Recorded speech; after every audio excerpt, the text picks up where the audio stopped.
ದೇವೀಂ ರಾಮಕೃಷ್ಣಂ ಜಗದ್ಗುರುಂ ಪಾದಪದ್ಮೇ ತಯೋ ಶ್ರತ್ವ ಪ್ರಣಮಾಮಿ ಮುಹುರ್ಮುಹುಃ ರತ್ನಾಕರ ಧೌತಪದಾಂ ಹಿಮಾಲಯ ಕಿರೀಟಿನೀಂ ಬ್ರಹ್ಮರಾಜರ್ಷಿ ರತ್ನಾಢ್ಯಾಂ ವಂದೇ ಭಾರತ ಮಾತರಂ. ವೇದಿಕೆ ಮೇಲೆ ಆಸೀನರಾಗಿರುವ ಪರಮಪೂಜ್ಯ ಸ್ವಾಮೀಜಿಯವರಿಗೆ ಅತ್ಯಂತ ಭಕ್ತಿಪೂರ್ವಕ ಪ್ರಣಾಮಗಳನ್ನು ಸಮರ್ಪಿಸಿ, ನೆಚ್ಚಿನ ಮಿತ್ರ ಮತ್ತು ಈ ಮೋರ್ಚಾನ ಡೇ 1ನಿಂದ ಹಿಡ್ಕೊಂಡು ನಿಂತಿರುವ ಮತ್ತೊಬ್ಬ ಮಿತ್ರ ವಸಂತ್ ಗಿಳಿಯಾರ್ಗೆ ನಾನು ಪ್ರೀತಿಪೂರ್ವಕವಾಗಿ ನಮಸ್ಕರಿಸಿ, ಆದರಣೀಯ ದೋ ಕೇಶವ ಮೂರ್ತಿಗಳಿಗೆ ನಮಸ್ಕಾರ. ಈ ಕಾರ್ಯಕ್ರಮದಲ್ಲಿ ಉಪಸ್ಥಿತರಿರುವಂಥ ಅನೇಕ ಗಣ್ಯರಿಗೆ, ಹಿಂದೂ ವಿಚಾರಕ್ಕಾಗಿ ಸದಾ ಹೋರಾಟದ ತುದಿಗಾಲಲ್ಲಿ ನಿಂತಿರುವಂಥ ಎಲ್ಲ ಧರ್ಮವೀರರಿಗೆ ನಾನು ಹೃತ್ಪೂರ್ವಕವಾದ ನಮಸ್ಕಾರ ಸಮರ್ಪಿಸ್ತೇನೆ. ಇವತ್ತೇನಾದರೂ ನೀವೇನಾದರೂ ಒಂದು ಚಾಲೆಂಜ್ ಮಾಡಿ ಇನ್ನು ಅರ್ಧ ಗಂಟೆಗಳ ಕಾಲ ಘೋಷಣೆ ಮಾಡ್ತೀರಾ ಅಂತ ಆಗಿದ್ದಿದ್ರೆ ನಾನು ಭಾಷಣನೇ ಮಾಡ್ತಿರಲಿಲ್ಲ. ಘೋಷಣೆ ಕೇಳಿಕೊಂಡೇ ಭಾಷಣ ಮುಗಿಸಿರ್ತಿದ್ದೆ. ಯಾಕೆ ಗೊತ್ತೇನು, ಭಾಳ ಜನ ಇಲ್ಲಿದ್ದಾರೆ, ನಾನು ಹೆಸರು ಹೇಳಲಿಕ್ಕೆ ಇಚ್ಛೆ ಪಡಲ್ಲ. ಅಫ್ಕೋರ್ಸ್ ವಸಂತು, ನಮ್ಮ ಕೀರ್ತಿ, ಪುನೀತ, ಒಂದು 3 ತಿಂಗಳ ಹಿಂದೆ ನಾವೆಲ್ಲರೂ ಹೀಗೆ ಕೂತಾಗ ಮುಖಗಳು ಹೇಗಿದ್ವು ಗೊತ್ತಾ? ಅರಳಿರಲಿಲ್ಲ. ಎಲ್ಲರ ಮುಖದಲ್ಲೂ ಸೂತಕದ ಕಳೆ ಇತ್ತು. ನಮ್ಮ ಮನೆಯಲ್ಲೇ ಯಾರೋ ಸತ್ತೋಗ್ಬಿಟ್ಟಿದ್ದಾರೆ ಅನ್ನೋ ಥರ. ಇವತ್ತು ಕೀರ್ತಿ ಒಳಗೆ ಬಂದಾಗ ನನಗೆ ತಡ್ಕೊಳ್ಳಿಕ್ಕಾಗದೆ ಗಟ್ಟಿಯಾಗಿ ತಬ್ಕೊಂಡೆ. ಯಾಕೆಂದರೆ ಕೀರ್ತಿ ಕುಣಿತಾ ಬರ್ತಿದ್ದ. ಪುನೀತ ಒಳಗೆ ಬರ್ತಿರುವಾಗ ಅಥವಾ ಇಲ್ಲಿದ್ದಾಗ ಅವನು ಓಡ್ ಬಂದ, ನಾನು ಬರ್ತಿರ್ಬೇಕಾದಾಗ ನಂಗೆ ಭಾಳ ಖುಷಿ ಅನ್ನಿಸ್ತಿತ್ತು. ಮಹೇಶ್ ಬಂದಾಗ ನಂಗೆ ಭಾಳ ಹೆಮ್ಮೆ ಅನ್ನಿಸ್ತಿತ್ತು. ಯಾಕೆ ಅಂತಂದರೆ 3 ತಿಂಗಳ ಹಿಂದೆ ನಮ್ಮ ಮುಖಗಳು ಹೆಂಗಿದ್ವು, ಒಬ್ಬ ಅಜ್ಜಿ ನಮ್ಮ ಮುಖದಲ್ಲಿ ಎಷ್ಟು ಮಂದಹಾಸ ತಂದುಬಿಟ್ಲು. ಹೀಗಾಗಿ ಇವತ್ತಿನ ಪ್ರತಿ ಘೋಷಣೆಯು ನನ್ನ ಹೃದಯದಲ್ಲಿ ಉಕ್ಕಿಸ್ತಾ ಇರುವ ಆನಂದವನ್ನು ನಾನು ಪದಗಳಲ್ಲಿ ಕಟ್ಟಿಕೊಡಲಿಕ್ಕೆ ಸಾಧ್ಯವಿಲ್ಲ. ಇವತ್ತು ನಾನು ಒಳ್ಳೆಯ ಭಾಷಣಕಾರನಾಗಬೇಕು ಅಂತ ಇಷ್ಟಪಡಲ್ಲ. ಅಕಸ್ಮಾತ್ ನೀವೇನಾದರೂ ಚಕ್ರವರ್ತಿ ಮಾತಾಡಲಿಲ್ಲ ಚೆನ್ನಾಗಿದ್ರೆ ಐ ಡೋಂಟ್ ಮೈಂಡ್. ನನ್ನ ಒಳಗಾಗ್ತಿರುವ ಆನಂದವನ್ನು ಎಕ್ಸ್ಪ್ರೆಸ್ ಮಾಡಲಿಕ್ಕೆ ನನ್ನ ಭಾಷೆಯ ಪದಗಳು ಸೋತಿವೆ. ನನ್ನ ಒಳಗಾಗ್ತಿರುವ ಆನಂದವನ್ನು ಎಕ್ಸ್ಪ್ರೆಸ್ ಮಾಡಲಿಕ್ಕೆ ನಾನು ಇದುವರೆಗೂ ಮಾಡಿದ ಎಲ್ಲ ಕೆಲಸಗಳು ಸೋತಿವೆ. ಯಾಕೆಂದರೆ ಆನಂದ ಹಂಗಿದೆ ಅಂತ ನಾನು ಈ ಕೆಲಸದಲ್ಲಿ ಭಾಗಿಯಾದ ಪ್ರತಿಯೊಬ್ಬರಿಗೂ ಕೂಡ ಹಣೆ ಹಚ್ಚಿ ನಮಸ್ಕಾರ ಮಾಡ್ತೀನಿ. ಯಾಕೆ ಅಂತಂದರೆ ಇಲ್ಲಿ ಸೇರಿರುವ ಕೆಲವರಿಗಾದರೂ ಕೆಲವು ತಿಂಗಳುಗಳ ಕಾಲ, ಕೆಲವು ವರ್ಷಗಳ ಕಾಲ ಅನುಮಾನವಿದ್ದಿರಬಹುದು. ವಸಂತ್ ಗಿಳಿಯಾರ್ ಆದಿಯಾಗಿ ನನ್ನನ್ನೂ ಸೇರಿದಂತೆ ಡೇ 1ನಿಂದ ಧರ್ಮಸ್ಥಳ ಕ್ಷೇತ್ರದ ಮೇಲೆ ಆದರಣೀಯ ವೀರೇಂದ್ರ ಹೆಗ್ಗಡೆಯವರ ಮೇಲೆ ಒಂದು ದಿನವೂ ಅನುಮಾನ ಇಲ್ಲದಂತೆ ಇದ್ದೀವಿ ನಾವು. ಹೀಗಾಗಿ ಆನಂದ ಭಾಳ ಇದೆ ಅಂತ ನಾನು ಹೆಂಗೆ ಹೇಳ್ಕೊಳ್ಳಿ. ಸ್ವಾಮೀಜಿ ಹೇಳಿದರು, ಒಂದು ಗಿಳಿ ತನ್ನ ಕೊಕ್ಕಿನಲ್ಲಿ ನೀರು ತೆಗೆದುಕೊಂಡು ಹೋಗಿ ಬೆಂಕಿ ಆರಿಸ್ತಾ ಇತ್ತು. ಕೋತಿಗಳು ಬೆಂಕಿ ಹಚ್ತಾ ಇದ್ವು. ಬೆಂಕಿ ಆರಿಸಲಿಕ್ಕೆ ಪ್ರಯತ್ನ ಪಟ್ಟವ್ರ ಪುಸ್ತಕ ಬೇರೆ ಮತ್ತು ಬೆಂಕಿ ಹಚ್ಚಲಿಕ್ಕೆ ಪ್ರಯತ್ನ ಪಟ್ಟವ್ರ ಪುಸ್ತಕ ಬೇರೆ ಅಂತ 3ನೇದೊಂದು ಪುಸ್ತಕ ಇದೆ ಸ್ವಾಮೀಜಿ. ಬೆಂಕಿ ಹಚ್ಚಿದವ್ರನ್ನ ಯಾರು ಬಡಿದು ಹೋಗ್ತಾರಲ್ಲ, ಯಮ ಅವರಿಗೋಸ್ಕರ ಒಂದು ಪ್ರತ್ಯೇಕ ಪುಸ್ತಕ ಇಟ್ಟಿರ್ತಾನೆ. ಆ 3ನೇ ಪುಸ್ತಕ ಇಂಪಾರ್ಟೆಂಟ್. ನಾವು ಬರೀ ಬೆಂಕಿ ಆರಿಸ್ತಾ ಇದ್ದೀವೋ, ಬೆಂಕಿ ಹಚ್ಚಿದವ್ರನ್ನ ಬಡಿದು ಇನ್ನು ಮುಂದೆ ಅವರು ಬೇರೆ ಕಾಡು ಸುಡದಂತೆ ನೋಡ್ತೀವೋ ಅನ್ನೋದಕ್ಕೆ ಆ 3ನೇ ಪುಸ್ತಕದಲ್ಲಿ ಬರಬೇಕಾಗಿದೆ ಅಂತ. ಇಲ್ಲದೆ ಹೋಗಿದ್ರೆ ಆರಿದೆ ಬೆಂಕಿ. ನಾವು ಗುಡ್ ಬುಕ್ಸಲ್ಲಿ ಬಂದಾಯ್ತು, ನಮ್ಮನ್ನು ಭಗವಂತ ತನ್ನ ಗುಡ್ ಬುಕ್ಕಲ್ಲಿ ಬರೆದಾಯ್ತು. ಆದರೆ ಇನ್ನೊಂದು ಅಪರೂಪದ ಪುಸ್ತಕ ಅವನ ಹತ್ರ ಇದೆ.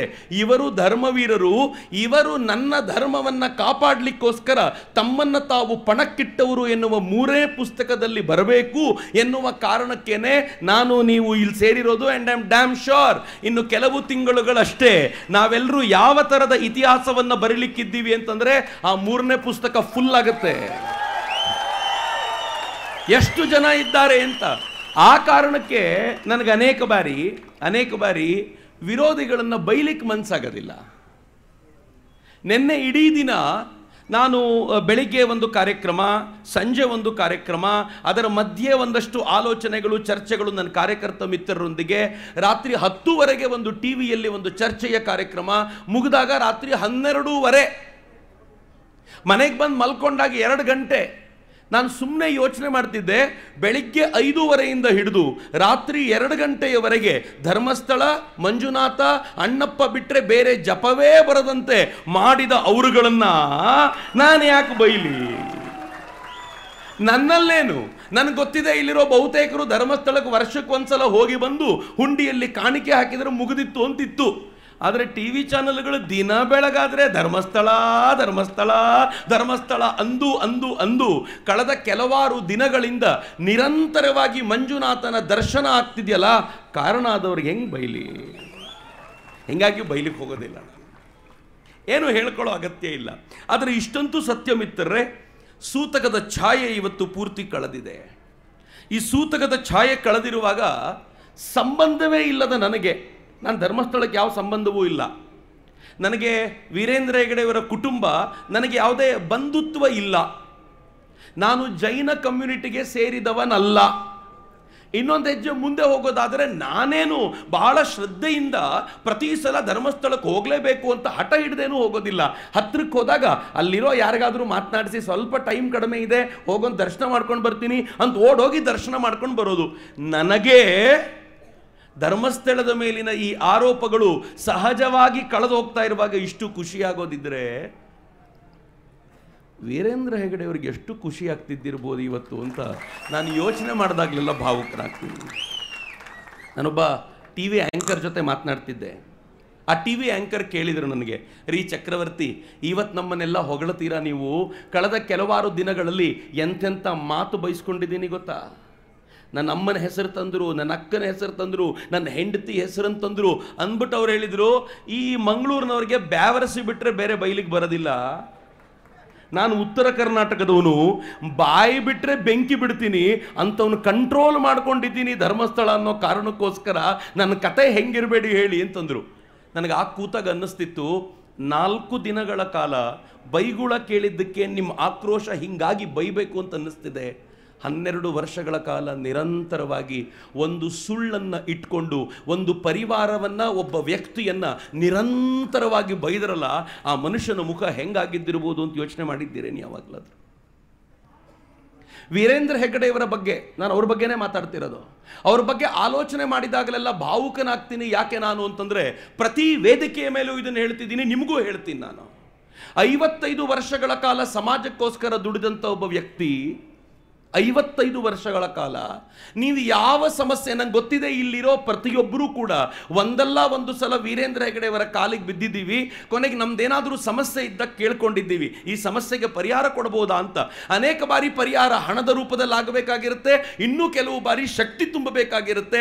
ಸಾಂತ್ವನ ಹೇಳಿ ಕಳಿಸಿದ್ದಾರೆ ಅವರು ನಮಗವ್ರ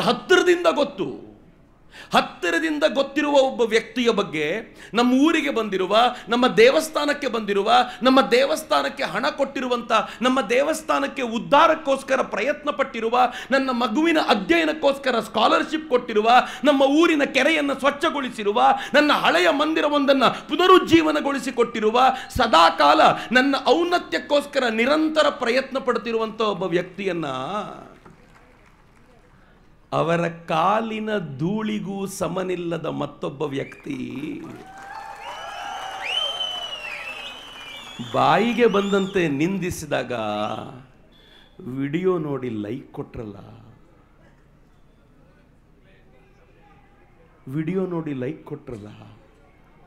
ಮಿತ್ರ, ಬಹಳ ಬೇಜಾರಾಗೋದಿಲ್ವಾ?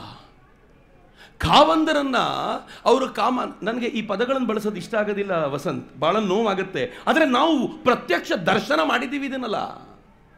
ಅವರನ್ನು ಕಾಮಾಂಧರು ಅಂತ ನಿರ್ಲಜ್ಜತೆಯಿಂದ ಕರೆಯಬೇಕಾದಾಗ ಒಬ್ಬ ವ್ಯಕ್ತಿಯ ಕುರಿತಂತೆ ಅವರಿಗಂತೂ ನಿರ್ಲಜ್ಜತೆ ಇತ್ತು ಬಿಡಿ. ಆದರೆ ಈ ವಿಡಿಯೋಗಳನ್ನು ಪಾಸ್ ಮಾಡಿದವರನ್ನ ಇದ್ರೂ ಇರ್ಬೋದೇನೋ, ದೊಡ್ಡವರು ಏನು ಬೇಕಿದ್ರೂ ಮಾಡ್ಬೋದು ಅಂದ್ಕೊಂಡ ನಮಗೆ ಒಂದು ಕ್ಷಣವೂ ನಾಚಿಕೆ ಆಗಲಿಲ್ವಾ? ನಾವೇನು ಕಡಿಮೆ ಇಲ್ಲ. ಮೊದಲನೇ ಹೊಂಡ ನೋಡಿದ್ವಿ, ಸಿಗ್ಬೋದೇನೋ, ಸಿಗಲಿಲ್ಲ. 2ನೇ ಹೊಂಡದಲ್ಲಿ ಸಿಗಲಿಲ್ಲ. 3ನೇ ಹೊಂಡದಲ್ಲಿ ಮೂಳೆ ಸಿಕ್ತು, ನೋಡಲಿಲ್ವಾ? ಅವ್ರು ಹೇಳಿದ್ದು ನಿಜ ಅಂದ್ವಿ ನಾವು. ಆದರೆ ಆ ಮೂಳೆ ಗಂಡಸಿರುದು ಅಂತಾಯ್ತು. 4ನೇ ಹೊಂಡಕ್ಕೇನು ಸಿಗಲಿಲ್ಲ. 5ನೇ ಹೊಂಡದಲ್ಲಿ ಒಂದೇನೋ ಸಿಕ್ತು, ಸ್ಕೆಲಿಟನ್. ನೋಡಿದ್ಯಾ, ಸಿಕ್ತು ಅಂತ ಅವ್ರು ವಿಜಯೋತ್ಸವ ಆಚರಣೆ ಮಾಡಿಯೇ ಬಿಟ್ರು. ಸಿಕ್ಬಿಡ್ತು ನೋಡಿ, ನಾವು ಹೇಳಿರ್ಲಿಲ್ವಾ ಅಂತ. ಆಮೇಲೆ ಅಂದ್ರು ಗಂಡಸರದಪ್ಪ ಇದು, ಇಲ್ಲಿ ರೇಪ್ ಆಗಿದ್ದು ಹೆಣ್ಮಕ್ಳಿಗೋ ಗಂಡಸರಿಗೋ ಮೊದಲು ಹೇಳಿ ಅಂತ. ಸ್ವಲ್ಪ ಸೈಲೆಂಟ್ ಆದ್ರು ಅವರು. 6ನೇ ಹೊಂಡದಲ್ಲಿ ಏನಿಲ್ಲ, 7ರಲ್ಲಿ ಏನಿಲ್ಲ, 8ರಲ್ಲಿ ಏನಿಲ್ಲ. ಸ್ವಲ್ಪ ಚಿಗಿತ್ಕೊಳ್ಳಿಕ್ಕೆ ಶುರು ಮಾಡಿದರು ನಮ್ಮ ಜನ, ನಾವು ಧರ್ಮಸ್ಥಳದ ಪರ. ಈಗ 8 ಹೊಂಡದಲ್ಲಿ ಸಿಗದವರೆಗೂ ಸ್ವಲ್ಪ ಡೌಟ್ ಇತ್ತು, ಆಮೇಲೆ ಸ್ವಲ್ಪ ವಿಶ್ವಾಸ ಬಂತು, ಆದರೂ ಒಂದು ಒಳಗೊಂದು ಅನುಮಾನ, 13ರಲ್ಲಿ ಸಿಕ್ಕಿದ್ರೆ ಏನು ಮಾಡಿ ಸಾಯದಪ್ಪ. ಇವರು ಏನು ಕಡಿಮೆ ಇಲ್ಲ, SITನವರು 12ರವರೆಗೂ ತೆಗೆದ್ರು, ಏನೂ ಇಲ್ಲ ಅಂದರು, 13 ಸ್ಟಾಪ್ ಮಾಡಿದ್ರು, 14ಕ್ಕೆ ಹೋದ್ರು. ಯಾರು ಹೇಳಿದ್ದು 14ಕ್ಕೆ ಹೋಗಿ ಅಂತ? ಅವ್ರಿಗೆ ಹಠ ಇತ್ತು, ಒಂದಾದರೂ ಹುಡುಕಿ ತೆಗೆದು ಬಿಡ್ತೀವಿ ಇಲ್ಲಿ ಅಂತ. 14 ಹೋದ್ರು, 15 ಹೋದ್ರು, 16 ಹೋದ್ರು, 17 ಹೋದ್ರು, ಏನೂ ಸಿಗಲಿಲ್ಲ ಅಂತಂದಾಗ ಗ್ರೌಂಡ್ ಪೆನಟ್ರೇಟಿಂಗ್ ರೆಡಾರ್ ತೆಗೆದುಕೊಂಡು ಬಂದು 20-22 ಅಡಿ ಆಳಕ್ಕೆ ಹೋಗಿ ಇನ್ನು ನೀರೇ ಸಿಕ್ಕಿಬಿಡ್ತು ಅಂದಾಗ ನಿಲ್ಲಿಸಿದ್ರು. ಆಗ ಎದ್ರು ನೋಡಿ ನಮ್ಮ ಜನ, ಅಬ್ಬಾ ನಾನಿದ್ದೇನೆ ಧರ್ಮಸ್ಥಳದ ಪರ. ಯಾಕಪ್ಪ ಈಗ ಎಲ್ಲ ಮುಗಿದ ಮೇಲೆ? ಯಾವಾಗ ಸಂಕಟ ಇತ್ತೋ ಆಗ ನಿಂತವನು ಧರ್ಮವೀರ ಅನ್ನಿಸ್ಕೊಳ್ತಾನೆ, ಸಂಕಟ ಮುಗಿದ ಮೇಲೆ ಬಂದವನು ಅವಕಾಶವಾದಿ ಅನ್ನಿಸ್ಕೊಳ್ತಾನೆ. ನಾನು ಅವಕಾಶವಾದಿಯೋ ಸಂಕಟದ ಕಾಲದಲ್ಲಿ ನಿಂತ್ಕೊಳ್ಳೋನು ಅನ್ನೋದನ್ನು ಯೋಚನೆ ಮಾಡಿ. ಹೀಗಾಗಿ ಒಂದು ವಿಚಾರವನ್ನು ಇವತ್ತು ಹೇಳ್ತೀನಿ. ಇವತ್ತು ಇಡೀ ದಿನದಲ್ಲಿ ನಂಗೆ ಗೊತ್ತಿಲ್ಲ ನೀವು ಮನೆಗೆ ಏನು ತೆಗೆದುಕೊಂಡು ಹೋಗ್ತಿರೋ, ಏನು ಟೇಕ್ ಹೋಮ್ ಮೆಸೇಜ್ ತೆಗೆದುಕೊಂಡು ಹೋಗ್ತಿರೋ, ಒಂದೇ ಒಂದು ಮೆಸೇಜ್ ನಾನು ಕೊಡ್ಲಿಕ್ಕೆ ಇಚ್ಛೆ ಪಡ್ತೀನಿ. ಅಕಸ್ಮಾತ್ ನೀವು ಮನಸ್ಸಿನಲ್ಲಿ ಚಕ್ರವರ್ತಿಯ ಬಗ್ಗೆ ಸ್ವಲ್ಪವಾದರೂ ಗೌರವ ಇದ್ರೆ, ನಂಗೇನು ವಿಶ್ವಾಸ ಇಲ್ಲ, ವೀರೇಂದ್ರ ಹೆಗ್ಗಡೆಯವರನ್ನ ಬೈದಾಗಲೇ ಬಾಯಿ ಮುಚ್ಕೊಂಡಿರೋ ಜನ ನಾಳೆ ಚಕ್ರವರ್ತಿಯ ಬಗ್ಗೆ ಏನಾದರೂ ಕೆಟ್ಟದ್ದು ಮಾತನಾಡಿದರೆ ನೀವೇನು ಜೊತೆಲಿ ನಿಂತ್ಕೊಳ್ತೀರಿ ಅಂತ ನಾನು ನಂಬ್ಕೊಂಡಿದ್ದೀನಿ ಅನ್ಕೊಂಡಿದ್ದೀರಾ? ದೇವರಾಣೆಗೂ ನಂಬಿಲ್ಲ. ನಾನು ನಿಮ್ಮನ್ನು ನಂಬ್ಕೊಂಡು ಹೋರಾಟ ಮಾಡಲ್ಲ. ನಾನು ಹೇಳುವಾಗ ನಿಮ್ಗೆ ಬೇಜಾರಾಗ್ತಿರ್ಬೋದು, ಇದು ನನ್ನ ಬಗ್ಗೆನೂ ನಾನು ಹೇಳ್ಕೊಳ್ತೀನಿ. ಇದನ್ನು ನಂಬ್ಕೊಂಡು ಹೋರಾಟ ಮಾಡಿದರೆ ಹಿಂದುತ್ವ ಕಟ್ಟಲಿಕ್ಕೆ ಆಗೋದಿಲ್ಲ ಮಿತ್ರರೇ. ಹೇಗೆ ವೀರೇಂದ್ರ ಹೆಗಡೆಯವರು ಯಾರಿಲ್ಲದೆ ಹೋದ್ರು ನಾನೊಬ್ಬ ನನ್ನ ಪಾಡಿಗೆ ಕೆಲಸ ಮಾಡ್ತಾನೇ ಇರ್ತೀನಿ ಅಂತ ಮಾಡ್ತಾನೇ ಇದ್ರೋ, ಹಾಗಿದ್ದಾಗ ಮಾತ್ರ ಸಾಧ್ಯ. ಅಕಸ್ಮಾತ್ ನಿಮಗೆ ನಾವು ಈ ಪಾಳಯದಲ್ಲಿ ಇರಬಾರ್ದು ಅನ್ನೋದು ಮನಸ್ಸಿನಲ್ಲಿದ್ದರೆ ಒಂದೇ ಒಂದು ಮಂತ್ರವನ್ನು ಜಪಿಸಿ. ಏನು ಗೊತ್ತೇನು? ಯಾರಾದರೂ ಹಿಂದೂ ಧರ್ಮವನ್ನು ಹೊಗಳಿದ್ರೆ ಕಣ್ಣು ಮುಚ್ಕೊಂಡು ಅಕ್ಸೆಪ್ಟ್ ಮಾಡಿ, ಏನೂ ಕೇಳಬೇಕು ಅಂತಿಲ್ಲ. ಹೊಗಳಿಕೆಗೆ ಯೋಗ್ಯವಾದ ಜಗತ್ತಿನ ಅತ್ಯಂತ ಶ್ರೇಷ್ಠವಾಗಿರುವ ಧರ್ಮ ನನ್ನ ಹಿಂದೂ ಧರ್ಮ, ಅನುಮಾನವೇ ಇಲ್ಲ. ಯಾರಾದರೂ ಹೊಗಳಿದ್ರೆ ಬಾಯಿ ಮುಚ್ಕೊಂಡು ಒಪ್ಕೊಳ್ಳಿ. ಎರಡನೇದಿದೆ ಇಂಪಾರ್ಟೆಂಟ್. ಯಾರಾದರೂ ಹಿಂದೂ ಧರ್ಮವನ್ನು, ಹಿಂದೂ ಧರ್ಮಕ್ಕಾಗಿ ದುಡಿಯೋ ವ್ಯಕ್ತಿಗಳನ್ನು ತೆಗಳಿದರೆ ಮೊದಲು ತೆಗಳಿದವನು ಯಾರು ಅಂತ ನೋಡಿ, ಅವನ ಯೋಗ್ಯತೆಯನ್ನು ಪರೀಕ್ಷೆ ಮಾಡಿ, ಅವನ ಹಿಂದೆ ಯಾರಿದ್ದಾರೆ ಅಂತ ಟೆಸ್ಟ್ ಮಾಡಿ. ಟೆಸ್ಟ್ ಮಾಡಿದ ನಂತರ ನಿಮ್ಮ ಮನಸ್ಸಿಗೆ ಒಪ್ಪಿದರೆ ಆಗ ಬೇಕಿದ್ರೆ ಒಪ್ಕೊಳ್ಳಿ, ಇಲ್ಲ ಅಂದರೆ ಬಿಡಿ ಅಂತ. ಈ ವಿಚಾರವನ್ನು ನೀವೇನಾದರೂ ಅಕ್ಸೆಪ್ಟ್ ಮಾಡ್ತೀರಾ ಅಂತಾದರೆ ಅರ್ಧ ಭಾಗ ಹಿಂದುತ್ವ ಗೆಲ್ಲುತ್ತೆ. ಇಲ್ಲದೆ ಹೋದರೆ ನಮ್ಮ ಕಥೆ ಏನಿದೆ ಗೊತ್ತಾ? ಹಿಂದೂಗಳನ್ನು ಹೊಗಳಿದ್ರೆ ಪ್ರೂಫ್ ಕೇಳ್ತೀವಿ, ಹಿಂದೂಗಳನ್ನು ಬೈದ್ರೆ ಹೇಳಿದ್ದು ಒಪ್ಕೋತೀವಿ. ಅವನು ಯಾವನೋ ಮುಲ್ಲಾ ಒಬ್ಬ ವಿಡಿಯೋ ಮಾಡಿದ, ಆ ಮುಲ್ಲಾನ ವಿಡಿಯೋಕ್ಕೆ ಲೈಕ್ ಕೊಟ್ಟವ್ರು ಯಾರು? ಮುಲ್ಲಾಗಳಲ್ಲ, ನಾವುಗಳೇ ಲೈಕ್ ಕೊಟ್ಟಿದ್ದು. ಅವನು ವಿಡಿಯೋನ ಫಾರ್ವರ್ಡ್ ಮಾಡಿದ್ದು ನಾವೇ. ನನಗೀಗ ಬರಬೇಕಾದ್ರೆ ಒಬ್ಬ ಆ್ಯಕ್ಟರ್ ಫೋನ್ ಮಾಡ್ತಾರೆ, ಫೋನ್ ಮಾಡಿ ಹೇಳ್ತಾರೆ, ಸರ್ ಇಂಥ ಒಬ್ಬ ಆ್ಯಕ್ಟ್ರೆಸ್ಸು ಆ ಮುಲ್ಲಾನ ವಿಡಿಯೋಗಳನ್ನು ಪ್ರತಿನಿತ್ಯ ತನ್ನ ಸ್ಟೋರಿಯಲ್ಲಿ ಇಡ್ತಾಳೆ. ಯಾರಾಕೆ? ನಮ್ಮವರೇ. ನಾನು ಕೇಳಿದೆ ಈಗೇನು ಮಾಡ್ತಿದ್ದಾರೆ? ಈಗಿದ್ರ ಪರವಾಗಿ ಮಾತನಾಡೋದಂತೂ ಇಲ್ಲ, ಅವನು ಪರವಾಗಿ ಇಲ್ಲ ಅಷ್ಟೇ, ನ್ಯೂಟ್ರಲ್. ಈಗ ನ್ಯೂಟ್ರಲ್. ಸತ್ಯ ಹೊರಗೆ ಬಂದಾಗ ನ್ಯೂಟ್ರಲ್, ಸುಳ್ಳಿನ ವಿಚಾರ ಇದ್ದಾಗ ಪರವಾಗಿರೋದು. ಇದು ನಮ್ಮ ಯೋಗ್ಯತೆನಾ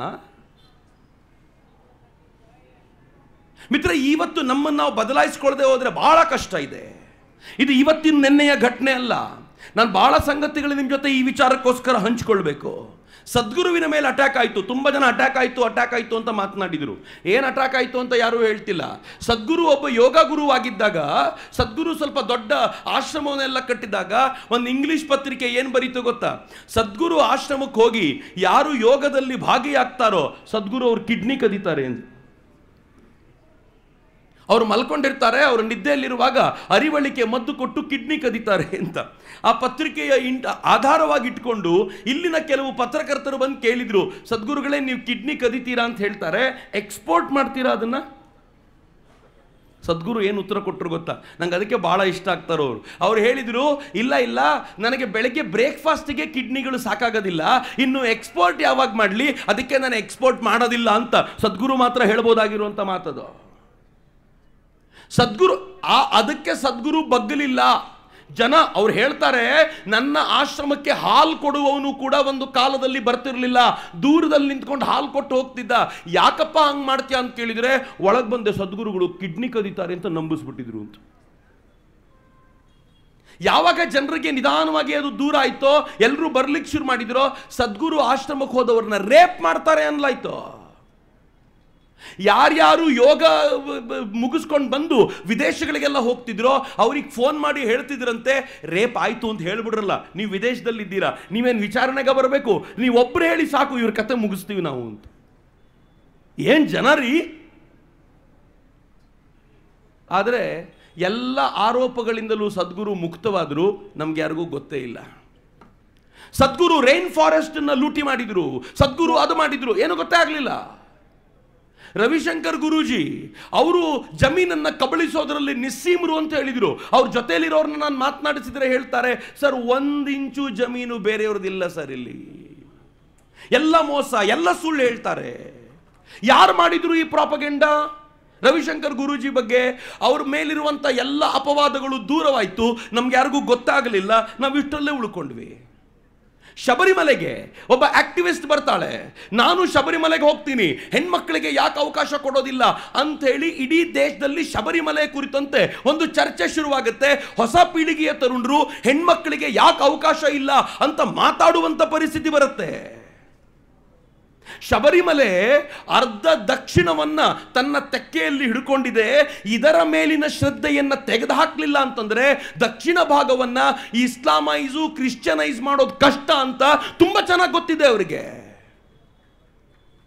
ಶನಿ ಶಿಂಗಣಾಪುರ ಲಕ್ಷಾಂತರ ಜನ ಭಕ್ತರು ಹೋಗ್ತಾರೆ. ಅದಕ್ಕೆ ನಮಗೊಂದು ಶ್ರದ್ಧೆ ಇದೆ, ಭಯ ಇದೆ. ಶನಿಯನ್ನ ಕಂಡಾಗ, ಶನಿ ಮಹಾತ್ಮನನ್ನ ಕಂಡಾಗ ಅಲ್ಲಿಗೆ ಹೋಗ್ತಾರೆ. ಅದರ ಭಾವನೆಯನ್ನು ಕೆರಳಿಸಬೇಕು ಅಂತ ಭೂಮಾತಾ ಬ್ರಿಗೇಡ್ ಅಂತ ಮಾಡಿಕೊಂಡು ಒಂದು ಹೆಣ್ಣು ಮಗಳು ನಾನು ಶನಿ ಮಂದಿರಕ್ಕೆ ನುಗ್ಗುತ್ತೀನಿ ಅಂತ ತಂದೊಂದು 200-300 ಕಾರ್ಯಕರ್ತರನ್ನ ಕರ್ಕೊಂಡು ನುಗ್ತಾಳೆ.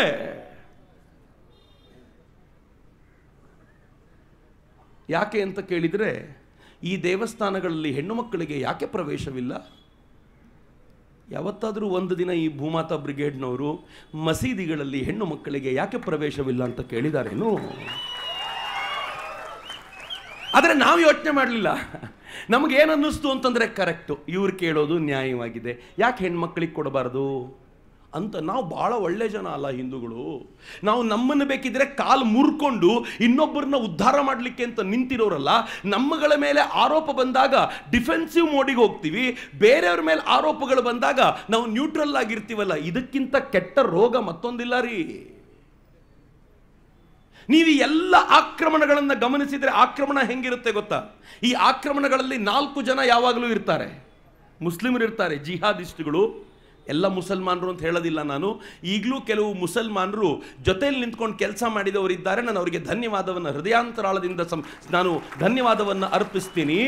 2ನೇ ಕಡೆ ಕ್ರಿಶ್ಚಿಯನ್ರು ಇರ್ತಾರೆ, ಇವ್ಯಾಂಜಲಿಸ್ಟ್ಗಳಿರ್ತಾರೆ. 3ನೇದು ಲೆಫ್ಟಿಸ್ಟ್ಗಳಿರ್ತಾರೆ. 4ನೇದು ಅವಕಾಶ ಬಂದಾಗ ಲೆಫ್ಟಿಸ್ಟ್ಗಳಾಗುವ, ಅವಕಾಶ ಬಂದಾಗ ಇಸ್ಲಾಮಿಸ್ಟ್ಗಳಾಗುವ, ಅವಕಾಶ ಬಂದಾಗ ಕ್ರಿಶ್ಚಿಯನ್ರಾಗುವಂಥ ಕಾಂಗ್ರೆಸ್ಸಿಗರಿರ್ತಾರೆ. ಭಾಳ ಡೇಂಜರ್ ಇವರು. ಈ 4ನ್ನು ಬಿಟ್ಟರೆ 5ನೇದೊಂದು ಗ್ರೇಟ್ ಫೋರ್ಸ್ ಇದೆ. ಅದು ಯಾವುದು ಅಂತಂದರೆ, ನಾನು ಮತ್ತು ನೀವೇ. ನಮ್ಮ ಹೆಗಲೇ ಕೊಡೋದು ಇವರಿಗೆ, ಇಡು ಬಂದೂಕು ಚಲಾಯಿಸುವಂತ ಹಿಂದೂಗಳ ಮೇಲೆಯೇ ಆಕ್ರಮಣಕ್ಕೆ ನಮ್ಮನ್ನು ನಾವು ಕೊಟ್ಕೊಳ್ತೀವಲ್ಲ, ದುರಂತ ಮಿತ್ರರೇ. ನಾನು ಯಾಕೆ ಇಷ್ಟನ್ನು ಎಕ್ಸ್ಪ್ಲೈನ್ ಮಾಡಿದೆ ಅಂತಂದರೆ, ಧರ್ಮಸ್ಥಳದಲ್ಲಿ ಆಗಿದ್ದೇನು? ನನಗೆ ಭಾಳ ಜನ ಹೇಳ್ತಾರೆ, ಈ ಧರ್ಮಸ್ಥಳ ಏನಾದರೂ ಮೈಸೂರಿನಲ್ಲಿದ್ದಿದ್ರೆ, ಈ ಧರ್ಮಸ್ಥಳ ಏನಾದರೂ ಉತ್ತರ ಕರ್ನಾಟಕದಲ್ಲಿ ಇದ್ದಿದ್ದರೆ ಇಷ್ಟೊತ್ತಿಗೆ ಬಡದು ಬಿಸಾಕ್ಬಿಡ್ತಿದ್ರು ಆಕ್ರಮಣಕಾರಿಗಳನ್ನ.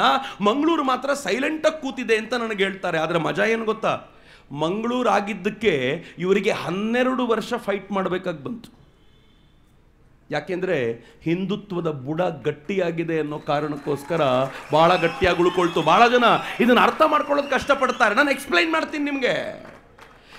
ಮಂಗಳೂರಿನಲ್ಲಿ ಅಲ್ಲಿರುವಂಥ ಹಿಂದುತ್ವದ ಅಲೆಯನ್ನ, ಹಿಂದುತ್ವದ ವಿಚಾರಧಾರೆಯನ್ನು ಒಡೆದು ಹಾಕದೆ ಹೋದರೆ ಎಡಪಂಥೀಯರ ಚಿಂತನೆಯನ್ನು ಬಿತ್ತೋದು ಕಷ್ಟ ಅಂತ ಎಡಪಂಥೀಯರು ಕಳೆದ 50-60 ವರ್ಷಗಳಿಂದ ನಿರಂತರವಾಗಿ ಪ್ರಯತ್ನ ಪಟ್ಟು ಸೋತೋಗಿದ್ದಾರೆ.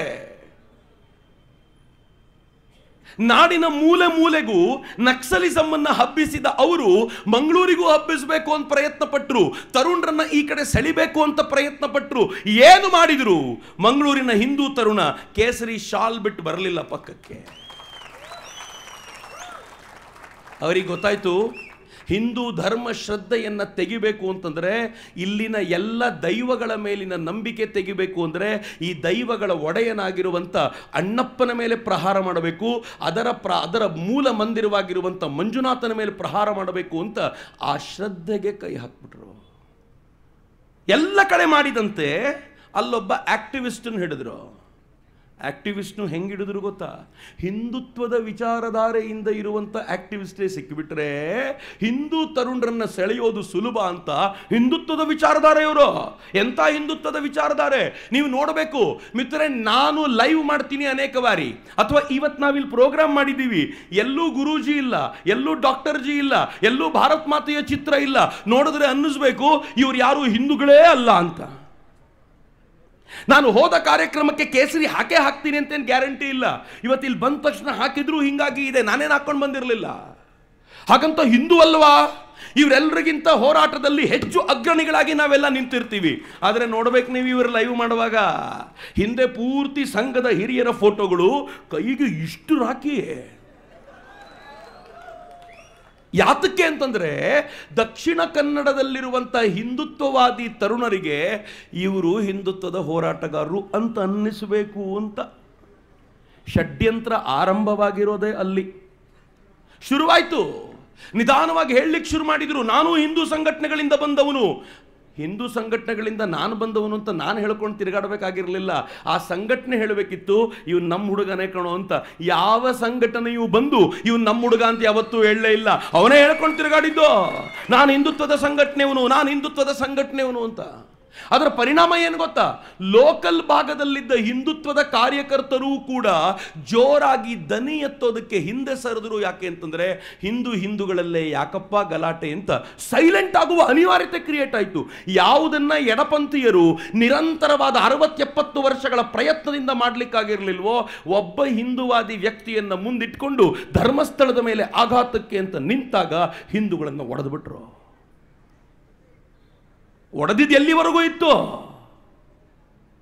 ಮಿತ್ರ? ಇವತ್ತಿನವರೆಗೂ ಹಿಂದುತ್ವದ ವಿಚಾರ ಬಂದಾಗ ನಾವು ಯಾವತ್ತೂ ಜೈನರನ್ನ ಪ್ರತ್ಯೇಕ ಅಂತ ಭಾವಿಸಿಯೇ ಇರಲಿಲ್ಲ. ಧರ್ಮಸ್ಥಳದ ವಿಚಾರ ಬಂದಾಗ ಧರ್ಮಸ್ಥಳ ಜೈನರ ಕೈಯಲ್ಲಿದೆ ಅಂತ ಗೊತ್ತಾಯ್ತು. ಅಲ್ಲಿವರೆಗೂ ವೀರೇಂದ್ರ ಹೆಗಡೆ ಅವರು ಜೈನರು ಅಂತ ಗೊತ್ತೇ ಇರಲಿಲ್ಲ ರೀ ಬಹಳ ಜನರಿಗೆ. ಅವ್ರು ಯಾವತ್ತೂ ತಾನು ಜೈನರು ತರ ನಡ್ಕೊಂಡೇ ಇಲ್ಲ. ಅವರು ಸಮಸ್ತ ಸಮಾಜಕ್ಕೆ ಒಂದು ಒಳ್ಳೆಯದು ಮಾಡುವ ಪ್ರಯತ್ನದಂತೆ ನಡ್ಕೊಂಡವರು. ನಾವು ಜೈನರು ಅಂತ ನೋಡಿದ್ವಿ. ನಾನು ಬಹಳ ಜನರನ್ನು ಪ್ರಶ್ನೆ ಮಾಡ್ತೀನಿ, ವೀರೇಂದ್ರ ಹೆಗಡೆ ಅವರ ಮುಂದೆ ನಮ್ಮ ದೇವಸ್ಥಾನದ ಅಭಿವೃದ್ಧಿಗೆ ದುಡ್ಡು ಬೇಕು ಅಂತ ಕೇಳಿದಾಗ ವೀರೇಂದ್ರ ಹೆಗಡೆ ಅವರು ಮರು ಮಾತನಾಡದೆ ನಿಮ್ಮ ದೇವಸ್ಥಾನದ ವಿವರ ಪಡ್ಕೊಂಡು ನೀವು ಮಾಡುವ ಕೆಲಸಕ್ಕೆ ತಕ್ಕಂತೆ ಅನುದಾನ ಕೊಡ್ತಿದ್ರಲ್ಲ.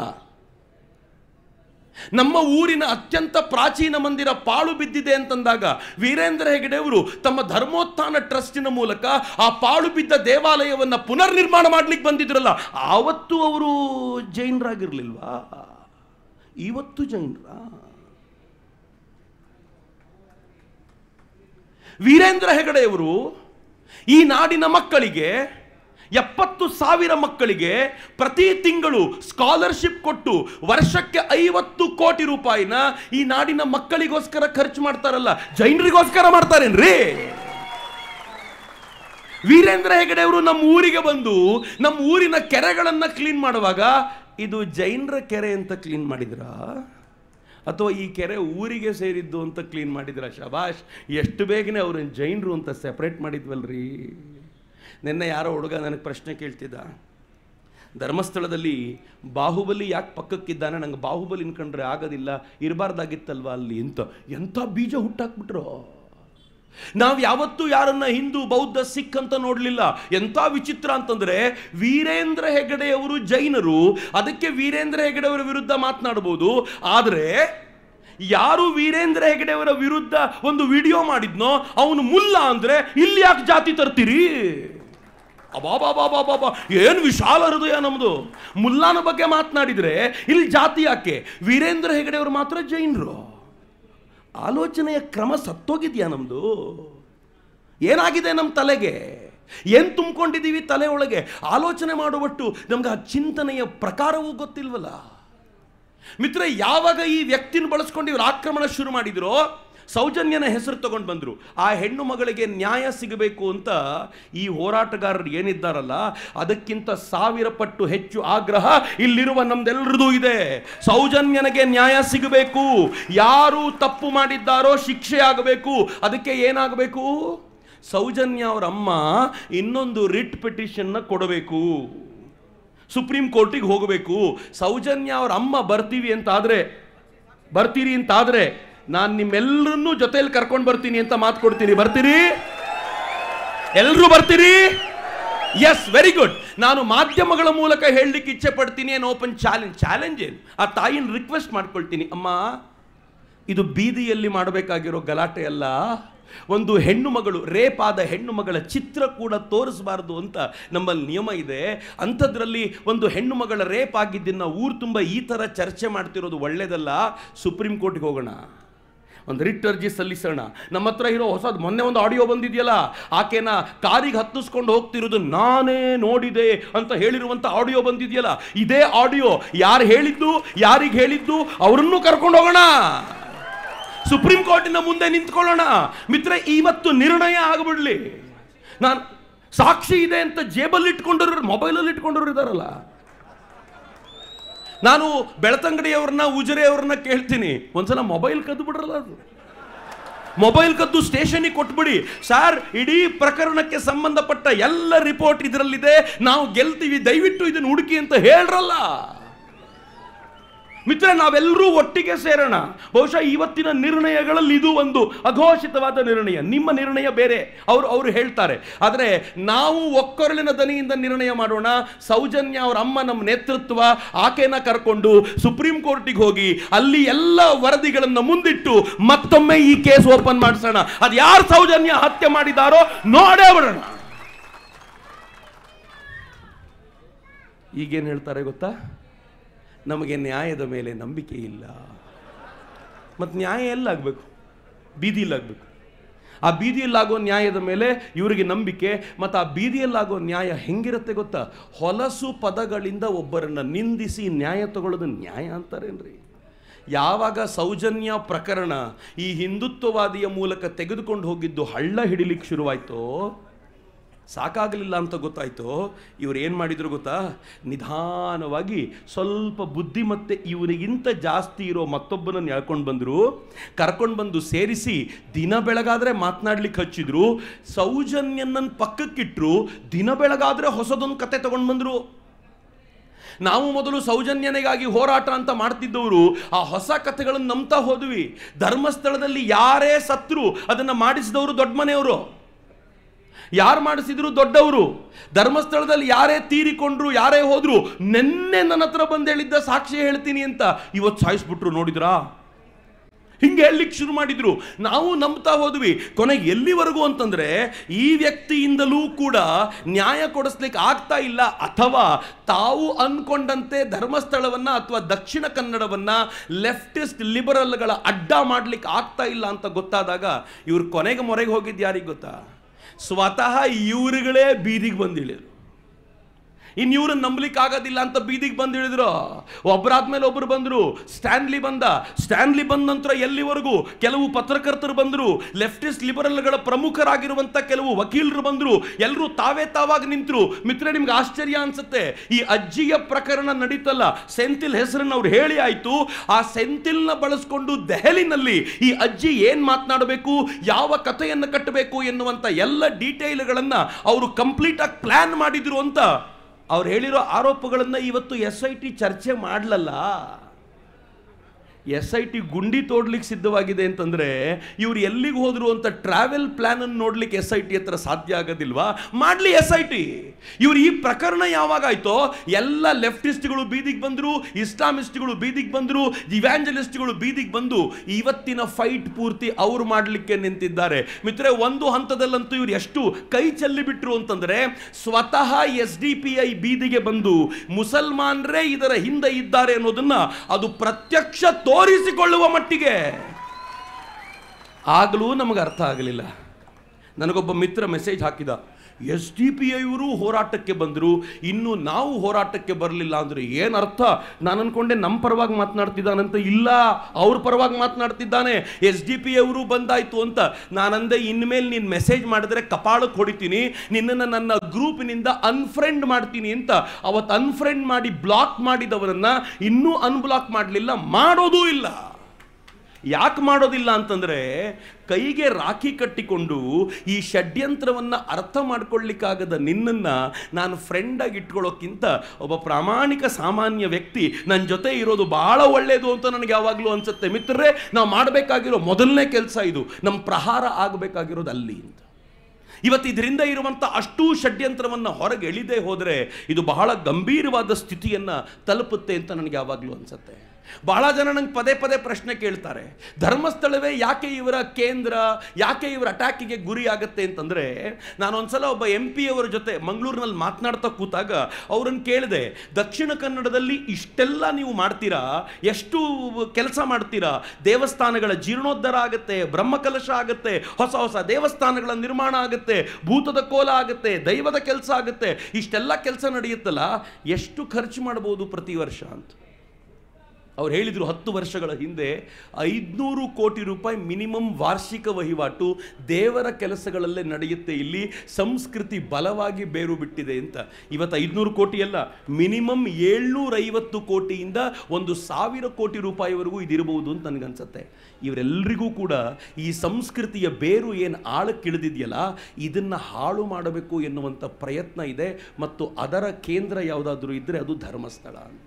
ಮಿತ್ರರೆ, ಧರ್ಮಸ್ಥಳದ ವೈಶಿಷ್ಟ್ಯ ಏನು ಅಂತಂದರೆ, ಧರ್ಮಸ್ಥಳ ಬರೀ ತಾನು ಮಾತ್ರ ಗಟ್ಟಿಯಾಗಿ ಉಳ್ಕೊಂಡಿಲ್ಲ, ಇಡೀ ರಾಜ್ಯವನ್ನು ಬಲವಾಗಿ ಹಿಡ್ಕೊಂಡಿದೆ.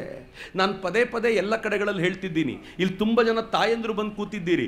ನಂಗೆ ಗೊತ್ತಿದೆ ಆ ತಾಯಂದ್ರೆಲ್ಲ ಯಾರು ಅಂತಂದರೆ, ಬಹುತೇಕರು ಎಲ್ಲ ಕಡೆಗಳು ಬಂದು ಕಣ್ಣೀರು ಹಾಕ್ಕೊಂಡು ಹೋಗ್ತಿರೋರು ಯಾರು ಗೊತ್ತಾ? ಧರ್ಮಸ್ಥಳದವರು ಸಂಘಟಿಸಿರುವಂಥ 6.5 ಲಕ್ಷ ಸ್ವಸಹಾಯ ಗುಂಪುಗಳ ತಾಯಂದರು ಇವತ್ತು ಬೀದಿಗೆ ಬರ್ತಿದ್ದಾರೆ. ಯಾರ ಕಾರಣಕ್ಕೋಸ್ಕರ ಅನ್ನ ಉಣ್ತಾ ಇದ್ದೀವೋ ಆ ಧನಿಗಳ ಕುರಿತಂತೆ ಏನೆಲ್ಲ ಮಾತನಾಡ್ತಿದ್ದಾರೆ ಅಂತ ಅವರಿಗೆ ಭಾವ ತುಂಬಿ ಬಂದಿದೆ. ಯಾರ್ಯಾರಿಗೆ ಗೊತ್ತಿಲ್ವೋ ಅವರಿಗೋಸ್ಕರ ಹೇಳ್ತೀರಿ.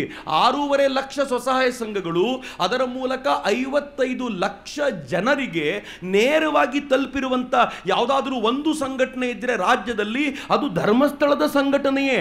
55 ಲಕ್ಷ ಜನರಿಗೆ. ಮಿತ್ರ, ಇದೊಂದು ಪ್ಯಾರಲಲ್ ಗವರ್ನಮೆಂಟು. ಈ 55 ಲಕ್ಷ ಜನರಿಗೆ ಸಾಲ ಕೊಟ್ಟಿದ್ದಾರಲ್ಲ, ಕೆಲವರಿಗಾದರೂ ಅರ್ಥ ಆಗ್ಬೋದು ಅಂದ್ಕೊಳ್ತೀನಿ. 10,000 ಕೋಟಿ ಸಾಲ ಅಲ್ಲ ಡಿಸ್ಬರ್ಸ್ ಮಾಡಿರೋದು, 25,000 ಕೋಟಿ ಅಲ್ಲ, 50,000 ಕೋಟಿ ಅಲ್ಲ, 1 ಲಕ್ಷ ಕೋಟಿ ಅಲ್ಲ, 1.25 ಲಕ್ಷ ಕೋಟಿ ರೂಪಾಯಿ ಸಾಲವನ್ನು ಈ ರಾಜ್ಯದ 55 ಲಕ್ಷ ಪರಿವಾರಗಳಿಗೆ ಡಿಸ್ಬರ್ಸ್ ಮಾಡ್ಲಿಕ್ಕೆ ಸಾಧ್ಯ ಆಗಿದೆಯಲ್ಲ, ಅದು ಧರ್ಮಸ್ಥಳದ ಸಾಧನೆ. ಅಯೋಗ್ಯನೊಬ್ಬ ಬಂದು ಹೇಳ್ತಾನೆ, ಲೇವಾದೇವಿ ವ್ಯವಹಾರ ಮಾಡ್ತಾರೆ ಅಂತ ಹೇಳ್ತಾನಲ್ಲ. ಯಾರೋ ಒಬ್ಬ ಬಂದು ದಾರಿ ತಪ್ಪಿಸಿ ಏನು ಹೇಳ್ತಾನೆ ಗೊತ್ತಾ? ಅವನು ಹೇಳ್ತಾನೆ, ಧರ್ಮಸ್ಥಳ ಏನು ಸ್ವಂತ ದುಡ್ಡು ಕೊಡೋದಿಲ್ಲ ರೀ, ನಾವು ಹುಂಡಿಗೆ ಹಾಕಿದ ದುಡ್ಡನ್ನು ಕೊಡ್ತಾರೆ, ನಾವು ಹುಂಡಿಗೆ ಹಾಕಿದ ಅಲ್ಲರಿ ಕೊಡೋದು, ಅವರು ಸಾಲ ಸ್ವಂತದ್ದು ಕೊಡೋದಿಲ್ಲ. ಅವ್ರು ಏನು ಮಾಡಿದ್ದಾರೆ ಗೊತ್ತಾ ಧರ್ಮಸ್ಥಳದವರು? ವೀರೇಂದ್ರ ಹೆಗಡೆ ಅವರ ಕಲ್ಪನೆ ನೋಡಿ. ಅವ್ರು ಹೇಳಿದ್ರು, ಈ ಹಳ್ಳಿಯಲ್ಲಿರುವ ಬಡವರಿಗೆ ನಮ್ಮ ಬ್ಯಾಂಕ್ಗಳು ಸಾಲ ಕೊಡೋದಿಲ್ಲ, ಯಾಕೆಂದರೆ ಅವರಿಗೆ ಶ್ಯೂರಿಟಿ ಕೊಡ್ಲಿಕ್ಕೆ ಯಾರೂ ಇರೋದಿಲ್ಲ. ಆ ಬಡವರ ಪರವಾಗಿ ಶ್ಯೂರಿಟಿ ಮಂಜುನಾಥ ಇರ್ತಾನೆ, ನಾನು ಇರ್ತೀನಿ, ನೀವು ಅವ್ರಿಗೆ ಸಾಲ ಕೊಡಿ, ತೀರಿಸುವ ಜವಾಬ್ದಾರಿ ನನ್ನದ್ದು ಅಂತ ಬ್ಯಾಂಕಿನ ಎಕ್ಸ್ಟೆಂಡೆಡ್ ಆರ್ಮ್ ಆಗಿ ಆ ಬ್ಯಾಂಕ್ಗಳ ಮೂಲಕ ಸಾಲ ಕೊಡಿಸಿರೋದು. 1.25 ಲಕ್ಷ ಕೋಟಿ ರೂಪಾಯಿ ಸಾಲ ಬ್ಯಾಂಕ್ಗಳು ಕೊಟ್ಟಿವೆ. ಯಾರ ನಂಬಿಕೆಯ ಮೇಲೆ? ವೀರೇಂದ್ರ ಹೆಗ್ಗಡೆಯವರ ನಂಬಿಕೆ ಮೇಲೆ. ಯಾವುದಾದ್ರೂ ಹಳ್ಳಿಗೆ ಒಬ್ಬ ಮತಾಂತರ ಮಾಡುವಂಥ ಇವ್ಯಾಂಜಲಿಸ್ಟ್ ಹೋಗಿ, ನಿಮಗೆ ನಾನು ಅಕ್ಕಿ ಕೊಡ್ತೀನಿ, ನೀವು ನಮ್ಮ ಯೇಸುವನ್ನು ಸ್ವೀಕರಿಸಿ ಅಂತಂದರೆ ಅಲ್ಲಿನ ಜನ ಏನು ಹೇಳ್ತಾರೆ ಗೊತ್ತಾ? ನಮಗೆ ಮಂಜುನಾಥ ಇದ್ದಾನೆ, ಬೇಕಾದಷ್ಟು ಅಕ್ಕಿ ಕೊಟ್ಟಿದ್ದಾನೆ, ನೀವು ಬೇಕಾಗಿಲ್ಲ ಹೋಗಿ.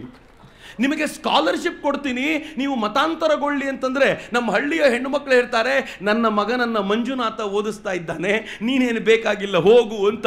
ನಾನು ನಿಮಗೆ ಸಾಲ ಕೊಡ್ತೀನಿ, ಮಗಳ ಮದುವೆ ಮಾಡಿ ಅಂತಂದರೆ ಸ್ವಸಹಾಯ ಸಂಘದಿಂದ ಸಾಲ ತಗೊಂಡಿದ್ದೀವಿ, ನೀನು ತಲೆ ಕೆಡಿಸ್ಕೊಳ್ಬೇಡ ಅಂತ ಇವ್ಯಾಂಜಲಿಸ್ಟ್ಗೆ ಬರೀ ದಕ್ಷಿಣ ಕನ್ನಡದಲ್ಲಿ ಅಷ್ಟೇ ಅಲ್ಲ, ಇಡೀ ರಾಜ್ಯದಲ್ಲಿ ಅವರ ಕೆಲಸ ನಡೆಯದಂತೆ ಮಾಡಿರುವ ಯಾವುದಾದ್ರೂ ಒಂದು ಪ್ರಬಲವಾದ ಶಕ್ತಿ ಇದ್ದರೆ ಅದು ಧರ್ಮಸ್ಥಳ ಕ್ಷೇತ್ರ. ಅದಕ್ಕೆ ಆಕ್ರೋಶ ಇವರಿಗೆ. ಆ ಕೋಪಕ್ಕೆ ಧರ್ಮಸ್ಥಳದ ಮೇಲೆ ಮುಗಿಬಿದ್ದಿರೋದು. ಎಲ್ಲ ಹೋರಾಟಗಾರರಿಗೂ ಗೊತ್ತು. ಸೌಜನ್ಯನ ಹತ್ಯೆಯ case open and shut, close ಆಗೋಗಿದೆ. ಅದು ಇವರ ನೇತೃತ್ವ ವಹಿಸಿದ ಒಬ್ಬ ವ್ಯಕ್ತಿ ಒಂದು ಸ್ಟಿಂಗ್ ಆಪರೇಷನ್ ಮಾತನಾಡ್ತಾ ಏನು ಹೇಳ್ತಾನೆ ಗೊತ್ತಾ? ಆತ ಮಾತನಾಡ್ತಾ ಹೇಳ್ತಾನೆ, ಸೌಜನ್ಯನ ಕೇಸ್ ಮುಗಿತು, ಇದರಿಂದ ಧರ್ಮಸ್ಥಳಕ್ಕೆ ಏನೂ ಮಾಡ್ಲಿಕ್ಕಾಗೋದಿಲ್ಲ, ನಾವು ಹೊಸದನ್ನೇನೋ ಕೆದಕಬೇಕು ಅಂತ ಆತ ಹೇಳಿದ್ದಾನೆ. ಆ ಕೆದಕುವ ಧಾವಂತದಲ್ಲೇ ಅವರಿಗೆ ಅಜ್ಜಿ ಸಿಕ್ಕಿತು. ವಸಂತ್ ಭಾಳ ಚೆನ್ನಾಗಿ ಹೇಳಿದರು. ಒಬ್ಬ ಅಜ್ಜಿ, ಎಂಥ ಕೆಟ್ಟ ಜನ ರೀ. ಒಬ್ಬ ಅಜ್ಜಿ ಬರ್ತಾಳೆ, ನನಗೆ ದೇವಸ್ಥಾನದಿಂದ ಜಾಗದ ವಿಚಾರದಲ್ಲಿ ತೊಂದರೆ ಆಗಿದೆ ಅಂತ. ತೊಂದರೆ ಏನು? ನಾನು ಹಿಂಗಂದ್ರೆ ಮತ್ತೆ ತಪ್ಪು ಮೆಸೇಜ್ ತೊಗೊಂಡು ಹೋಗ್ಬಿಡ್ತೀರ, ಅದಕ್ಕೆ ಕ್ಲಿಯರ್ ಮಾಡ್ತೀನಿ ನಿಮಗೆ. ತೊಂದರೆ ಏನು? ಆ ಅಜ್ಜಿಯ ಚಿಕ್ಕಪ್ಪ ತನ್ನ ಜಾಗವನ್ನು, ತನ್ನ ಊರಿನಲ್ಲಿ ತನ್ನ ಹೆಸರಲ್ಲಿದ್ದ ಜಾಗವನ್ನು ತನ್ನ ಮಕ್ಕಳು ಮೊಮ್ಮಕ್ಕಳಿಗೆ ಕೊಡದೆ ವೀರೇಂದ್ರ ಹೆಗಡೆ ಅವರಿಗೆ ದಾನ ಮಾಡ್ತೀನಿ ಎಂದ. ಹೆಗಡೆಯವರು ಆರಂಭದಲ್ಲಿ ಬೇಡ ಅಂದರು. ಬೇಡ, ಇದು ಯಾಕೆ ಅಂತ ಅವ್ರು ಕೇಳದೆ, ನಿಮಗೆ ಕೊಟ್ಟರೆ ನಿಮಗೆ ಮಾತ್ರ ಕೊಡೋದು, ಇಲ್ಲದೆ ಹೋದರೆ ಯಾರಿಗೂ ಕೊಡೋದಿಲ್ಲ ಅಂತ ಹಠ ಹಿಡಿದ ಮೇಲೆ ಜಾಗ ತಗೊಂಡ್ರು. ತಗೊಂಡಿದ್ದು ಅಷ್ಟೇ ಅಲ್ಲ ಮಿತ್ರರೇ, ಪುಟ್ಟದೊಂದು ಜಾಗವನ್ನು ತಗೊಂಡು ಅಕ್ಕಪಕ್ಕದಲ್ಲಿರುವಂಥ 12 ಎಕರೆ ಜಮೀನನ್ನು ಖರೀದಿ ಮಾಡಿ ಅಲ್ಲಿ ಒಂದು ಅದ್ಭುತವಾಗಿರುವಂಥ ನ್ಯಾಚುರೋಪತಿ ಹಾಸ್ಪಿಟಲ್ನ ನಿರ್ಮಾಣ ಮಾಡಿದ್ರಲ್ಲ, ಅದು ವೀರೇಂದ್ರ ಹೆಗಡೆಯವರು ಮಾಡಿದ ಮ್ಯಾಜಿಕ್ಕು. ಈಗ ಈ ಹೆಣ್ಮಗಳಿಗೆ ಕೋಪ ಬಂತು. ನನ್ನ ಚಿಕ್ಕಪ್ಪ ಅಂದಾಗ ನನ್ನ ಸೈನ್ ಇಲ್ಲದೆ ಹೆಂಗೆ ದಾನ ತಗೊಂಡ್ರು? ಕೊಟ್ಟು ಚಿಕ್ಕಪ್ಪನ ಮೇಲೆ ಕೋಪ ಇಲ್ಲ, ದಾನ ತಗೊಂಡ ವೀರೇಂದ್ರ ಹೆಗಡೆ ಅವ್ರ ಮೇಲೆ ಕೋಪ. ಯಾರೋ ಪತ್ರಕರ್ತರು ಕೇಳಿದ್ರು, ಅಲ್ಲ ತಾಯಿ, ನಿಮ್ಮ ಚಿಕ್ಕಪ್ಪ ಕೊಟ್ಟರೆ ಅವ್ರದ್ದೇನು? ಅಲ್ಲ, ಅವ್ರು ಬುದ್ಧಿವಂತರಲ್ಲ, ಅವ್ರು ದೊಡ್ಡವರಲ್ಲ. ವಂಶವೃಕ್ಷವನ್ನು ನೋಡಿ, ಈ ಒಬ್ಬಳು ಹೆಣ್ಮಗಳಿದ್ದಾಳೆ, ನಾಳೆ ಒಂದು ದಿನ ಇವಳು ಅಜ್ಜಿಯಾಗಿ ಬರಬಹುದು, ಅದಕ್ಕೋಸ್ಕರ ನಾನು ಅವಳ ಮಾತು ಕೇಳಬೇಕು, ಅವಳ ಹತ್ರ ಒಂದು ಸೈನ್ ತಗೋಬೇಕು ಅಂತ ಅವ್ರಿಗೆ ಅನ್ನಿಸ್ಬೇಕಿತ್ತಂತೆ. ಶಬಾಷ್, ಆಯ್ತಪ್ಪ. ಈ ಹೆಣ್ಮಗಳು ನಿಮ್ಮ ಹತ್ರ ಬಂದು ಕೇಳಿದ್ರು, ಈ ಥರದೊಂದು ಪ್ರಾಬ್ಲಮ್ ಇದೆ, ನಾನು ಬೇಕಿದ್ರೆ ಮೀಡಿಯಾ ಮುಂದೆ ನಿಂತ್ಕೊಂಡು ಹೇಳ್ತೀನಿ ಅಂತಂದರೆ, ಇಲ್ಲ, ಇದು ಸೆನ್ಸೇಷನ್ ಕ್ರಿಯೇಟ್ ಮಾಡಲ್ಲ, ನಿನಗೊಂದು ಮಗಳಿದ್ರೆ ಚೆನ್ನಾಗಿರುತ್ತೆ, ಒಂದು ಮಗಳ ಹೆಸರು ಹೇಳು ಅಂತ ಆಕೆಯ ಬಳಿ ಕೇಳಿಕೊಂಡು ಒಂದು ಮಗಳ ಹೆಸರು ಕೇಳಿ, ಆಕೆ ಕಲ್ಕತ್ತಾದಲ್ಲಿ ಕೆಲಸ ಮಾಡ್ತಿದ್ಲು 9 ವರ್ಷ ಎನ್ನುವ ಒಟ್ಟಾರೆ ಕಥೆಯನ್ನು ಸೃಷ್ಟಿ ಮಾಡಿ, ಆ ವಯಸ್ಸಿನಲ್ಲಿ ಆಕೆಗೆ ಅದನ್ನು ಮೆಮೊರೈಸ್ ಮಾಡಿಸಿ ಫೈನಲಿ ಟಿವಿ ಮುಂದೆ ಕರ್ಕೊಂಡು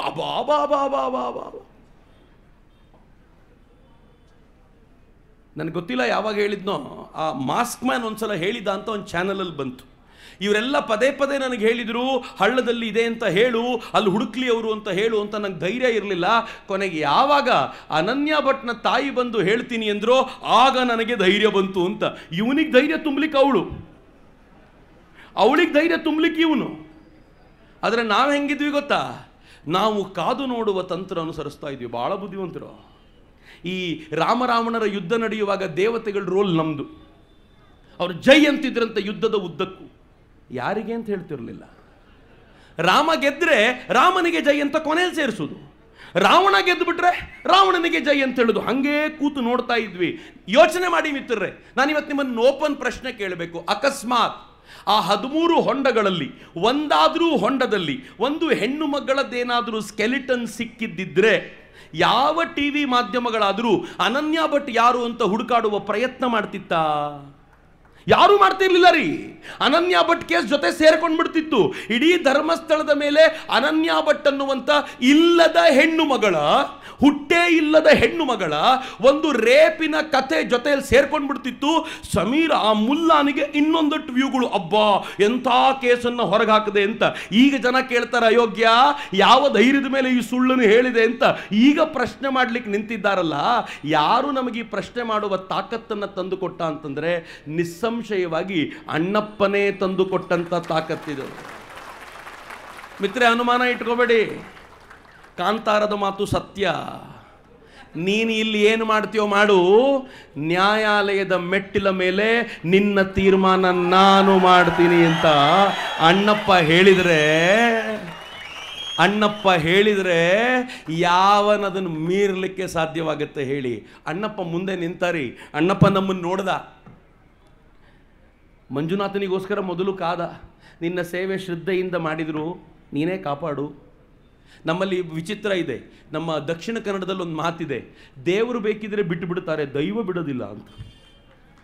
ಮಂಜುನಾಥನಿಗೆ ಅನಿಸಿರ್ಬೋದು, ಎಲ್ಲ ನಮ್ಮವರೇ, ಕೈಗೆ ಕೇಸರಿ ಕಟ್ತಾರೆ, ಶಾಲ್ ಹಾಕ್ತಾರೆ, ಹಿಂದೆ ಹೆಡ್ಗೆವಾರರು ಗುರೂಜಿ ಫೋಟೋ ಇಟ್ಟಿರ್ತಾರೆ, ಎಲ್ಲ ನಮ್ಮವರೇ, ಪಾಪ ಕಠಿಣ ಶಿಕ್ಷೆ ಕೊಡೋದು ಬೇಡ. ಹೇಗಿದ್ದರೂ ವೀರೇಂದ್ರ ಹೆಗಡೆ ಅವರು ಸಮಾಧಾನ ಚಿತ್ತರಾಗಿದ್ದರಿಂದ ಸುದೀರ್ಘ ಕಾಲ ಇದನ್ನು ತಾಳ್ಕೊಳ್ಬಲ್ಲರು ಅಂತ ಮಂಜುನಾಥ ಸುಮ್ಮನಿದ್ನೇನೋ. ಅಣ್ಣಪ್ಪ ನೋಡಿದ ನೋಡಿದ ನೋಡಿದ, ನೀ ಸುಮ್ಮನಿರು, ಆದರೆ ನಾನು ಸುಮ್ಮನಿರೋದಿಲ್ಲ, ಈಗ ನನ್ನ ಆಟ ತೋರಿಸ್ತೀನಿ ಅಂತ ಎಂಥ ಆಟ ತೋರಿದ ಅಂತಂದರೆ ಇಡೀ ಮಂಜುನಾಥನ ಆ ವೈಭವ ಪುನರ್ ಪ್ರತಿಷ್ಠೆಯಾಗುವಂಥ ಹಂತಕ್ಕೆ ಬಂತಲ್ಲ, ಆ ಹಂತಕ್ಕೆ ತಂದು ನಿಲ್ಲಿಸಿದ್ರಲ್ಲ. ಮಿತ್ರ, ನಾನು ಕೆಲವರನ್ನ ಈ ಸಂದರ್ಭದಲ್ಲಿ ನೆನಪಿಸ್ಕೊಳ್ಳದೆ ಹೋದರೆ ಅನ್ಯಾಯ ಆಗತ್ತೆ. ನಾನು ಮೊದಲಿಗೆ ಮೋಹನ್ ಬೋಳಂಗಡಿಯವ್ರನ್ನ ಮಾತನಾಡಿಸಿದ್ದು ಒಟ್ಟಾರೆ ಈ ಘಟನೆಗೋಸ್ಕರ. ಮೋಹನ್ ಬೋಳಂಗಡಿ ನಾನು ಇವತ್ತು ಬರ್ಲಿಕ್ಕೆ ಹೇಳಿದ್ದೆ, ಬಂದಿದ್ದರೆ ಅವರಿಗೆ ನಾನೊಂದು ಧನ್ಯವಾದ ಸಮರ್ಪಿಸ್ತೀನಿ. ಯಾವ ಕಾಲದಿಂದಲೂ ಮಜಾ ಏನು ಗೊತ್ತೇನು, ಮೋಹನ್ ಬೋಳಂಗಡಿಯವ್ರ ವಿಶೇಷ ಏನು ಅಂತಂದರೆ, ನಾನು ಮೊದಲನೇ ಬಾರಿಗೆ ಈ ಕೇಸನ್ನು ಕೇಳಲಿಕ್ಕೆ ಹೋದಾಗ ಮೋಹನ್ ಬೋಳಂಗಡಿಯವರೇ ಆ ಕೇಸ್ ಏನು ಅಂದರೆ ಆ ಕೇಸಿನ ಡೇಟು, ಆ ಕೇಸ್ ಆಗಿದ್ದಲ್ಲಿ, ಯಾರು ಮಾಡಿದ್ದು, ಹೇಗೆ ಮಾಡಿದ್ದು, ಪ್ರತಿಯೊಂದು ವಿವರವನ್ನು ಕಣ್ಣಿಗೆ ಕಟ್ಟುವಂತೆ ಎಕ್ಸ್ಪ್ಲೈನ್ ಮಾಡ್ತಿದ್ರು. ಇವರು ವಿಡಿಯೋಗಳನ್ನು ನೋಡಿದ ನಂತರ ಯಾವ ಪ್ರಶ್ನೆ ಕೇಳಿ ಮೋಹನ್ ಬೋಳಂಗಡಿಯವ್ರ ಹತ್ರ ಉತ್ತರ ಇರ್ತಿತ್ತು. ನನಗನ್ನಿಸ್ತು, ಮೋಹನ್ ಬೋಳಂಗಡಿಯವರೇ ನೀವು ಬೀದಿಗೆ ಬಂದು ಮಾತನಾಡಬೇಕ್ರಿ. ನನಗೆ ಚೆನ್ನಾಗಿ ಮಾತನಾಡ್ಲಿಕ್ಕೆ ಬರೋದಿಲ್ಲ ಸರ್ ಅಂತಿದ್ರು. ಆದರೆ ಯಾರ್ಯಾರು ಮಾತನಾಡ್ತಾರೋ ಅವರಿಗೆ ಹಿಂದೆ ನಿಂತು ಸೈಲೆಂಟಾಗಿ ಶಕ್ತಿ ತುಂಬಿದ ಬೋಳಂಗಡಿಯವರೇ, ಸೆಲ್ಯೂಟ್ ನಿಮಗೆ. ಅಫ್ಕೋರ್ಸ್ ವಸಂತರ ಬಗ್ಗೆ ತುಂಬ ಬಾರಿ ಚರ್ಚೆ ಆಗಿದೆ. ನಾನು ಬಹಳ ಹೆಮ್ಮೆಯಿಂದ ಹೇಳ್ತೀನಿ, ನಾವೆಲ್ಲರೂ ಯಾರು, ಅಫ್ಕೋರ್ಸ್ ಅದು ಧರ್ಮಸ್ಥಳಕ್ಕೆ ಸೀಮಿತವಾಗಿರುವಂಥದ್ದು, ದಕ್ಷಿಣ ಕನ್ನಡಕ್ಕೆ ಸೀಮಿತವಾಗಿರುವಂಥದ್ದು ಅಂತ ನಾವು ಯಾರು ತಲೆನೇ ಹಾಕದೆ ಹೋದಾಗ ಆವತ್ತು ಅದಕ್ಕೆ ಬಂದು ಆವತ್ತಿನಿಂದ ಇವತ್ತಿನವರೆಗೂ ಮೋರ್ಚಾ ಬಲವಾಗಿ ಹಿಡಿದು, ನಂಗೆ ಚೆನ್ನಾಗಿ ಗೊತ್ತಿದೆ. ನಾನು ಅವ್ರ ಜೊತೆ ಒಂದು ಇಂಟರ್ವ್ಯೂ ಮಾಡುವಾಗ ಕೇಳ್ತಿದ್ದೆ, ವಸಂತರೇ ನೀವು ಇನ್ನೊಂದು ಕೊಲೆ ಪ್ರಕರಣ ತೆಗೆದುಕೊಂಡು ಬಂದರೆ ಏನು ಮಾಡ್ತೀರಾ? ಏನು ಮಾಡೋದು ಚಕ್ರವರ್ತಿಯವರೇ? ಅವರು ಹೊಸದೊಂದು ಕೊಲೆ ಅಂತ ತಗೊಂಡು ಬರ್ತಾರೆ, ನಾವು ಅದಕ್ಕೆ ಪ್ರೂಫನ್ನು ಹುಡುಕಾಡ್ಕೊಂಡು ನಾವು ಹೋಗಬೇಕು. ಅವ್ರಿಗೇನು ಸುಳ್ಳು ಹೇಳಲಿಕ್ಕೆ ಟೆನ್ಷನ್ ಇಲ್ಲ. ಒಂದು ಸುಳ್ಳು ಹೇಳಿಬಿಡ್ತಾರೆ, ಅದು ಸುಳ್ಳು ಅಂತ ಪ್ರೂವ್ ಮಾಡಲಿಕ್ಕೆ ನಾವು ಸಾಯಬೇಕು. ಇದೇ ಕೆಲಸ ಆಗೋಗಿದೆ ನಮಗೆ ಅಂತ ಕಳೆದ 10-12 ವರ್ಷಗಳಿಂದ ನಿರಂತರವಾಗಿ ಅವರು ಆಡಿದ ಪ್ರತಿಯೊಂದು ಮಾತನ್ನು ಸುಳ್ಳು ಅಂತ ಸಾಬೀತು ಮಾಡೋದರಲ್ಲಿ ನಿರತರಾಗಿದ್ದಾರಲ್ಲ. ಕಂಗ್ರ್ಯಾಚುಲೇಷನ್ಸ್ ವಸಂತ್, ನಾನು ಭಾಳ ಪ್ರೀತಿಯಿಂದ ಅಭಿನಂದಿಸ್ತೀನಿ. ಕೀರ್ತಿ ರಾತ್ರಿ 12:30 1 ಗಂಟೆಗೆಲ್ಲ ಫೋನ್ ಮಾಡಿ ಜೀವ ತಿಂತಾನೆ ಮನುಷ್ಯ. ನಾನು ಯೂಶ್ವಲ್ ಆಗಿ ಯಾರ್ದು ಫೋನ್ ರಿಸೀವ್ ಮಾಡೋದಿಲ್ಲ, ಕೀರ್ತಿ ಫೋನ್ ಮಾತ್ರ ರಿಸೀವ್ ಮಾಡ್ತೀನಿ. ಇನ್ಯಾವ ಪ್ರಾಬ್ಲಮಲ್ಲಿ ಸಿಕ್ಕಾಕೊಂಡಪ್ಪ, ಈ ಎಲ್ಲಿಗೆ ಓಡಬೇಕಪ್ಪ ಅಂತ ಆಗೆಲ್ಲ ರಿಸೀವ್ ಮಾಡೋದುಂಟು. ನಾನು ಕಂಗ್ರ್ಯಾಚುಲೇಷನ್ಸ್ ಹೇಳಲಿಕ್ಕೆ ಇಷ್ಟಪಡ್ತೀನಿ. ಅಜ್ಜಿ ಸಿಕ್ಕ ದಿನ, ಅಜ್ಜಿ ಇದನ್ನು ನಾನು ಹೇಳಿದ್ದೆಲ್ಲ ಸುಳ್ಳು ಅಂತ ಹೇಳಿದ ದಿನ ನನ್ನ ಗಮನಕ್ಕೆ ಬಂದಂಥ ಕೆಲವು ವ್ಯಕ್ತಿಗಳನ್ನು ನಾನು ನಿಮ್ಮ ಮುಂದೆ ಇಡ್ತಿದ್ದೀನಿ ಅಷ್ಟೇ. ಕೀರ್ತಿ, ಮಹೇಶು, ಯಾವ ಟ್ರಾಲ್ ಪೇಜ್ಗಳು ಜೊತೆಯಲ್ಲಿ ನಿಲ್ಲದಿಲ್ಲ ಅನ್ನುವಂಥ ಕಾಲದಲ್ಲೂ ಕೂಡ ಧರ್ಮಸ್ಥಳದ ಪರವಾಗಿ ಮುಲಾಜಿಲ್ದೆ ಪೋಸ್ಟ್ಗಳನ್ನು ಮಾಡ್ತಾ, ಮುಲಾಜಿಲ್ದೆ ಧರ್ಮಸ್ಥಳದ ಪರವಾಗಿ ಏನನ್ನೂ ಅಪೇಕ್ಷಿಸದೆ ತನ್ನ ಟೀಮನ್ನು ಕಟ್ಟಿಕೊಂಡು ಮಾಡಿದ್ದು. ಧನ್ಯವಾದ. ಭಾಳ ಜನ ತುಂಬ ನಂತರ ಬಂದಿದ್ದಾರೆ, ನಾನು ಎಲ್ರಿಗೂ ಧನ್ಯವಾದವನ್ನು ಸಮರ್ಪಿಸ್ತೀನಿ. ಅಫ್ಕೋರ್ಸ್ ನಮ್ಮ ಪುನೀತ ಆ ಗಲಾಟೆಯಲ್ಲಿ ನಿಂತಾಗ ಅವನು ಚಾಲೆಂಜ್ ಮಾಡಿದಾಗ ನನಗೆ ಭಾಳ ಆಶ್ಚರ್ಯ ಅನ್ಸುತ್ತೆ ರೀ. ವೀರೇಂದ್ರ ಹೆಗಡೆಯವರ ಬಾಯಿಂದ ಒಂದು ದಿನ ಒಂದು ಕೊಳಕು ಶಬ್ದ ಯಾರೂ ಕೇಳಲಿಲ್ಲ. ಕೊಳಕು ಶಬ್ದ ದೂರದ ಮಾತು, ಅಪಶಬ್ದ ಕೇಳಲಿಲ್ಲ ರೀ. ಅಪಶಬ್ದ ಒಂದು ಬರೋದಿಲ್ಲ. ಅವ್ರ ಜೊತೆ ನೀವು ಸುಮ್ಮನೆ ಕೂತ್ಕೊಂಡು ಮಾತನಾಡುವಾಗಲೂ ಆಹಾ ಅನ್ಸುತ್ತೆ, ಏನು ಚಂದ ಇರುತ್ತಪ್ಪ ಅಂತ. ಒಬ್ಬ ತಾಯಿ ನನಗೆ ಫೋನ್ ಮಾಡಿದರು, ವೀರೇಂದ್ರ ಹೆಗಡೆಯವರ ವ್ಯಕ್ತಿತ್ವ ಎಂಥದ್ದು ಅಂತ ಹೇಳಲಿಕ್ಕೆ. ಫೋನ್ ಮಾಡಿ ಏನು ಹೇಳಿದ್ರು ಗೊತ್ತಾ, ನಮ್ಮ ಮನೆಗೆ ವೀರೇಂದ್ರ ಹೆಗಡೆಯವರ ಶ್ರೀಮತಿಯವರು ಬರ್ತಾರೆ ಆಗಾಗ, ಅವ್ರು ಬಂದು ಒಂದು 4 ದಿನ ಇದ್ದರೆ ಆಗಾಗ ವೀರೇಂದ್ರ ಹೆಗಡೆಯವರು ಬರ್ತಾರೆ. ಬಂದ ತಕ್ಷಣ ಮೊದಲು ತನ್ನ ಹೆಂಡತಿನ ಮಾತಾಡಿಸ್ತಾರಂತೆ, ಹೇಗಿದ್ದೀ, ಚೆನ್ನಾಗಿದ್ದೀಯಾ, ಅಷ್ಟೇ ಅಂತ. ನೆಕ್ಸ್ಟ್ ಏನು ಮಾತು ಗೊತ್ತಾ, ಅದು ಒಂದು 4 ಜನ ಈ ಪ್ರಾಬ್ಲಮ್ ಹೇಳ್ಕೊಂಡು ಬಂದಿದ್ರು, ಈ ಪ್ರಾಬ್ಲಮ್ಗೆ ಏನು ಮಾಡಬೇಕು ಅಂತ ಗೊತ್ತಾಗ್ತಾ ಇಲ್ಲ ಅಂತ ಆ ಪ್ರಾಬ್ಲಮ್ ಡಿಸ್ಕಷನ್ ಮಾಡೋದು. ಇನ್ನೊಂದು ಪ್ರಾಬ್ಲಮ್ ತಗೊಳ್ಳೋದು, ಅದ್ರ ಬಗ್ಗೆ ಮಾತನಾಡೋದು. ನಿನ್ನ ವಾತ್ಸಲ್ಯ ಯೋಜನೆ ಇದೆಯಲ್ಲ, ಅದರಲ್ಲಿ ಇಂಥದ್ದೊಂದು ಸಮಸ್ಯೆ ಇದೆ, ಅದನ್ನು ಸರಿ ಮಾಡಬೇಕು ಅಂತ. ಈ ತಾಯಿ ಕೇಳಿದ್ರಂತೆ, ನೀವು ಗಂಡ ಹೆಂಡತಿ ಇದು ಬಿಟ್ಟರೆ ಬೇರೆ ಮಾತೇ ಆಡಲ್ವಾ? ನೆಕ್ಸ್ಟ್ ಅವ್ರು ಹೇಳಿದ್ದು ಭಾಳ, ನಾನು ಅವತ್ತು ಬೆಳಗ್ಗೆ ಸ್ವಲ್ಪ ಬೇಗ ಕಾಲ್ ಮಾಡಿದ್ರು. ಅವರು ಮಾತನಾಡಿದ್ದನಂತ ನಂಗೆ ಹೇಳಿದಾಗ ಭಾಳ ಬೇಸರ ಅನ್ನಿಸ್ತು. ಆ ತಾಯಿ ಕೇಳಿದ್ರಂತೆ, ಗಂಡ ಹೆಂಡತಿ ಬೇರೆನೂ ಮಾತಾಡೋದು ಇರುತ್ತಾ? ಮದುವೆ ಆದಾಗಲಿಂದ ಇವತ್ತಿನವರೆಗೂ ತಮ್ಮ ನಡುವೆ ಬೇರೆ ಮಾತೇ ಆಡಿಕೊಳ್ಳದೆ ಸಮಾಜದ ಒಳಿತಿಗೋಸ್ಕರ ಹಗಲು ರಾತ್ರಿ ಕೆಲಸ ಮಾಡೋ ಮನುಷ್ಯರನ್ನ ಹೊಲಸು ಪದಗಳಿಂದ ನಿಂದಿಸುವಂಥ ವ್ಯಕ್ತಿಗಳು ಹೆಂಗೆ ಮಿತ್ರ? ಬಹಳ ಜನ ಆ ಥರದವರು. ನಾನು ತನ್ವೀರನ್ನು ನೆನಪಿಸ್ಕೋತೀನಿ. ತನ್ವೀರ್ ಬಹಳ ಜೊತೆಯಲ್ಲಿ ನಿಂತರು. ನಾನು ಯಾವ ವಿಚಾರವನ್ನು ಹೇಳುವಾಗಲೂ ಕೂಡ ಅವರಿಗೊಂದು ಕಾಲ್ ಮಾಡಿದರೆ ಅದಕ್ಕೆ ಬೇಕಾಗಿರುವ ವ್ಯವಸ್ಥೆಯನ್ನು ಮಾಡ್ತಿದ್ರು. ಎಲ್ಲ ಯೂಟ್ಯೂಬರ್ಗಳು ಧರ್ಮಸ್ಥಳದ ವಿರುದ್ಧವಾಗಿ ಬಲವಾಗಿ ನಿಂತು ಯಾರ್ಯಾರ ಧರ್ಮಸ್ಥಳದ ಪರವಾಗಿ ಮಾತನಾಡ್ತಾರೋ ಅಂಥ ಅವರನ್ನು ವಾಚಾಮಗೋಚರವಾಗಿ ಬೈಯುವ ಹಂತದಲ್ಲೂ ಕೂಡ ನಮ್ಮ ವಿಕಾಸ ಮೈಸೂರಿನಲ್ಲಿ ನಿಂತುಕೊಂಡು ಹಗಲು ರಾತ್ರಿ ಕೆಲಸ ಮಾಡಿದ್ದಾನೆ. ಧರ್ಮಸ್ಥಳದ ಪರವಾಗಿ 4 ಮಾತು ಬರೆಯೋದಕ್ಕೆ ಅಂಜುತ್ತಾ ಇರುವಾಗ ಆ ಧರ್ಮಸ್ಥಳದ ಪರವಾಗಿ ಧೈರ್ಯವಾಗಿ ಬರೆಯೋದಕ್ಕೆ ಜಿತೇಂದ್ರ ಕುಂದೇಶ್ವರರು ಬಂದಿರಬಹುದು ಅಂತ ಅನ್ಕೋತೀನಿ ನಾನು. ಇವತ್ತು ನಿಂತ್ಕೊಂಡು ಕೆಲಸ ಮಾಡಿದವರಿದ್ದಾರೆ. ಅದನ್ನು ಬಿಟ್ಟು ಕೂಡ ಅನೇಕರು ಹೋರಾಟದ ಹಾದಿಯಲ್ಲಿ ಜೊತೆಯಲ್ಲಿ ನಿಂತ್ಕೊಂಡು ಇದು ಕೊನೆಗೆ ಮುಟ್ಟಿಸಲೇಬೇಕು ಅಂತ ಹಠ ಹಿಡಿದ ಎಲ್ಲರಿಗೂ ನಾನು ಹೇಗೆ ಧನ್ಯವಾದ ಹೇಳಲಿ. ಅಫ್ಕೋರ್ಸ್ ನಾನು ಅದಕ್ಕೆ ಸೇರಿದವನಲ್ಲ. ನಾನು ಮೊದಲೇ ಹೇಳಿದ್ದೀನಿ ನಿಮ್ಗೆ, ನಾನೇನು ಧರ್ಮಸ್ಥಳದವನಲ್ಲ, ನಾನೇನು ಜೈನರ ಕಮ್ಯುನಿಟಿಗೆ ಸೇರಿದವನಲ್ಲ. ಆದರೆ ಧರ್ಮಸ್ಥಳ ನನ್ನ ಹಿಂದೂ ಕಮ್ಯುನಿಟಿಗೆ ಸೇರಿದ್ದು. ಧರ್ಮಸ್ಥಳದ ಜೈನರು ನನ್ನ ಹಿಂದೂ ಸಮಾಜದ ಅವಿಭಾಜ್ಯ ಅಂಗ.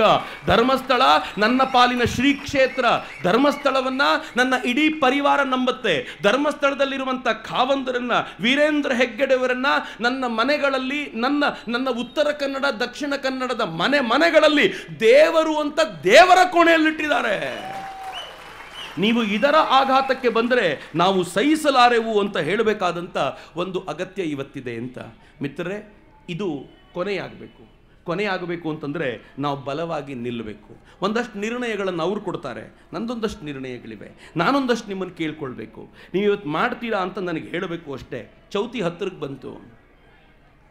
ನನ್ನ ಮಿತ್ರರು ಒಂದು ಐಡಿಯಾ ಕೊಟ್ಟಿದ್ದಾರೆ, ನನಗೆ ಭಾಳ ಚೆನ್ನಾಗಿದೆ ಅಂತ ಅನ್ನಿಸ್ತು. ಚೌತಿಯ ಪೆಂಡಾಲ್ನಲ್ಲಿ ಅಣ್ಣಪ್ಪನಿಗೋಸ್ಕರ ಒಂದು ಹುಂಡಿ ಇಡಿ. ಈ ಸಲ ಗಣೇಶನಿಗೆ ಬೇರೆ ಹುಂಡಿ ಇರಲಿ, ಅಣ್ಣಪ್ಪನಿಗೆ ಒಂದು ಹುಂಡಿ. ನಂದು ರಿಕ್ವೆಸ್ಟ್ ಇದು. ನಂಗೆ ಗೊತ್ತಿಲ್ಲ, ನೀವು ಮಾಡ್ಬೋದು ಬಿಡ್ಬೋದು.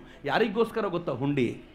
ಅಯ್ಯೋ, ನಾನು ತಪ್ಪು ತಿಳ್ಕೊಂಡ್ಬಿಟ್ಟಿದ್ದೆ, ಹೆಂಗೆ ಈಗ ಸರಿ ಮಾಡೋದು ಇದನ್ನು ಅಂತ ಊರೂರಲ್ಲಿ ಅಂದ್ಕೊಳ್ತಿರ್ತಾರಲ್ಲ, ಅವ್ರಿಗೆ ಹೇಳಿ ಈ ಹುಂಡಿಗೆ ಹಣ ಹಾಕಿ ಇದನ್ನು ಅಣ್ಣಪ್ಪನಿಗೆ ಮುಟ್ಟಿಸ್ತೀವಿ. ಅಣ್ಣಪ್ಪ, ನಮ್ಮ ಜನ ಒಳ್ಳೆಯವರು, ಹೀಗಾಗಿ ತಪ್ಪು ತಿಳ್ಕೊಂಡಿದ್ದಾರೆ, ಕೋಪಿಸ್ಕೊಳ್ಬೇಡ ಅಂತ ಒಂದು ಹುಂಡಿ ಇಟ್ಟು ಆ ಹುಂಡಿಯಲ್ಲಿ ಹಣ ಕಲೆಕ್ಟ್ ಮಾಡಿ. ಎಲ್ರಿಗೂ ಹೇಳಿ, ಈ ಹುಂಡಿಯಲ್ಲಿ ನಿಮ್ಮ ಮನಸ್ಸಿನಲ್ಲಿ ಲವಲೇಶದಷ್ಟಾದರೂ ಧರ್ಮಸ್ಥಳದ ಕುರಿತಂತೆ ಅಪಚಿಂತನೆ ಬಂದಿದ್ದರೆ, ವೀರೇಂದ್ರ ಹೆಗಡೆಯವರ ಕುರಿತಂತೆ ಕೆಟ್ಟ ಆಲೋಚನೆ ನಿಮ್ಮೊಳಗೆ ಬಂದಿದ್ದರೆ ಆ ಹುಂಡಿಯಲ್ಲಿ ತಂದು ಹಣ ಹಾಕಿ ಅಂತ ಎಲ್ಲೆಲ್ಲಿ ಚೌತಿಯಲ್ಲಿ ಇಟ್ಟಿರ್ತೀರೋ ಒಂದು ಸಣ್ಣ ಹುಂಡಿ ಇಡಿ. ಯಾವ ಹಣ ಕಲೆಕ್ಟ್ ಆಗುತ್ತೋ ಆ ಹಣವನ್ನು ತೆಗೆದುಕೊಂಡು ಧರ್ಮಸ್ಥಳಕ್ಕೆ ಹೋಗೋಣ. ಧರ್ಮಸ್ಥಳದಲ್ಲಿ ಅಣ್ಣಪ್ಪನ ಮುಂದೆ ಇಟ್ಟು ನಮ್ಮ ಜನ ಬಹಳ ಒಳ್ಳೆಯವರಪ್ಪ, ಧರ್ಮಸ್ಥಳದ ಕ್ಷೇತ್ರಕ್ಕೋಸ್ಕರ ಜೊತೆ ನಿಂತಿದ್ದಾರೆ ಅಂತ ಹೇಳುವ ಪ್ರಯತ್ನ ಮಾಡೋಣವಾ? ಇದನ್ನು ಮಾಡೋಣವಾ? ನಾನು ನಮ್ಮ ಗಣೇಶನಿಂದಲೇ ಶುರು ಮಾಡ್ತೀನಿ. ನಮ್ಮ ಗಣೇಶನ ಮುಂದೆ ಹುಂಡಿ ಇಡ್ತೀವಿ. ಅಫ್ಕೋರ್ಸ್ ನಾನಾಗಲಿ ನಮ್ಮ ಯಾವ ಕಾರ್ಯಕರ್ತರಾಗಲಿ ಒಂದೇ ಒಂದು ದಿನವೂ ಕೂಡ ಅಪನಂಬಿಕೆಯಿಂದ ಇದ್ದವರಲ್ಲ. ಸ್ಟಿಲ್ ಯಾವತ್ತಾದರೂ ಒಂದು ಸಣ್ಣದ್ದು ನುಸುಳಿರಬಹುದು ಎನ್ನುವಂಥ ಅನುಮಾನ ಇದೆಯಲ್ಲ, ಅದನ್ನು ಪ್ರಾಯಶ್ಚಿತ್ತದ ಮೂಲಕ ಕ್ಲಿಯರ್ ಮಾಡ್ಕೊಳ್ಳಿಕ್ಕೆ ನಾನು ಸಿದ್ಧವಾಗಿದ್ದೀನಿ. ನಂದು ಇನ್ನೊಂದು ಅಪೇಕ್ಷೆ ಇದೆ. ನಂಗೆ ಗೊತ್ತಿಲ್ಲ, ವಸಂತರು, ಮಹೇಶು, ನಮ್ಮ ಪುನೀತು, ಎಲ್ಲರೂ, ಕೀರ್ತಿ ಎಲ್ಲರೂ ನಡೆಸ್ಕೊಡ್ಬೇಕು ಅಂತ. ನಾವೆಲ್ಲರೂ ಒಂದು ಪಾದಯಾತ್ರೆ ಮಾಡ್ಬೇಕ್ರಿ. ಒಂದು ಪಾದಯಾತ್ರೆ ಮಾಡೋಣ. ಇವತ್ತು ಬೆಂಗಳೂರಿನಲ್ಲಿ ಸೇರಿದ್ವಲ್ಲ, ಬೆಂಗಳೂರಿನಿಂದ ಹೊರಡಬೇಕು. ದಾರಿಯುದ್ದಕ್ಕೂ ಕೂಡ ಜನರನ್ನು ಸೇರಿಸ್ಕೊಳ್ತಾ ಹೋಗಬೇಕು. ಒಂದು ಮಹಾಯಾತ್ರೆ ಆಗಬೇಕು. ಜೈಲಿನಿಂದ ಬಿಡುಗಡೆಯಾಗಿ ಬಂದಾಗ 50-60 ಜನರಿದ್ರೆ ದೊಡ್ಡ ಮೆರವಣಿಗೆ ಅನ್ನೋರು,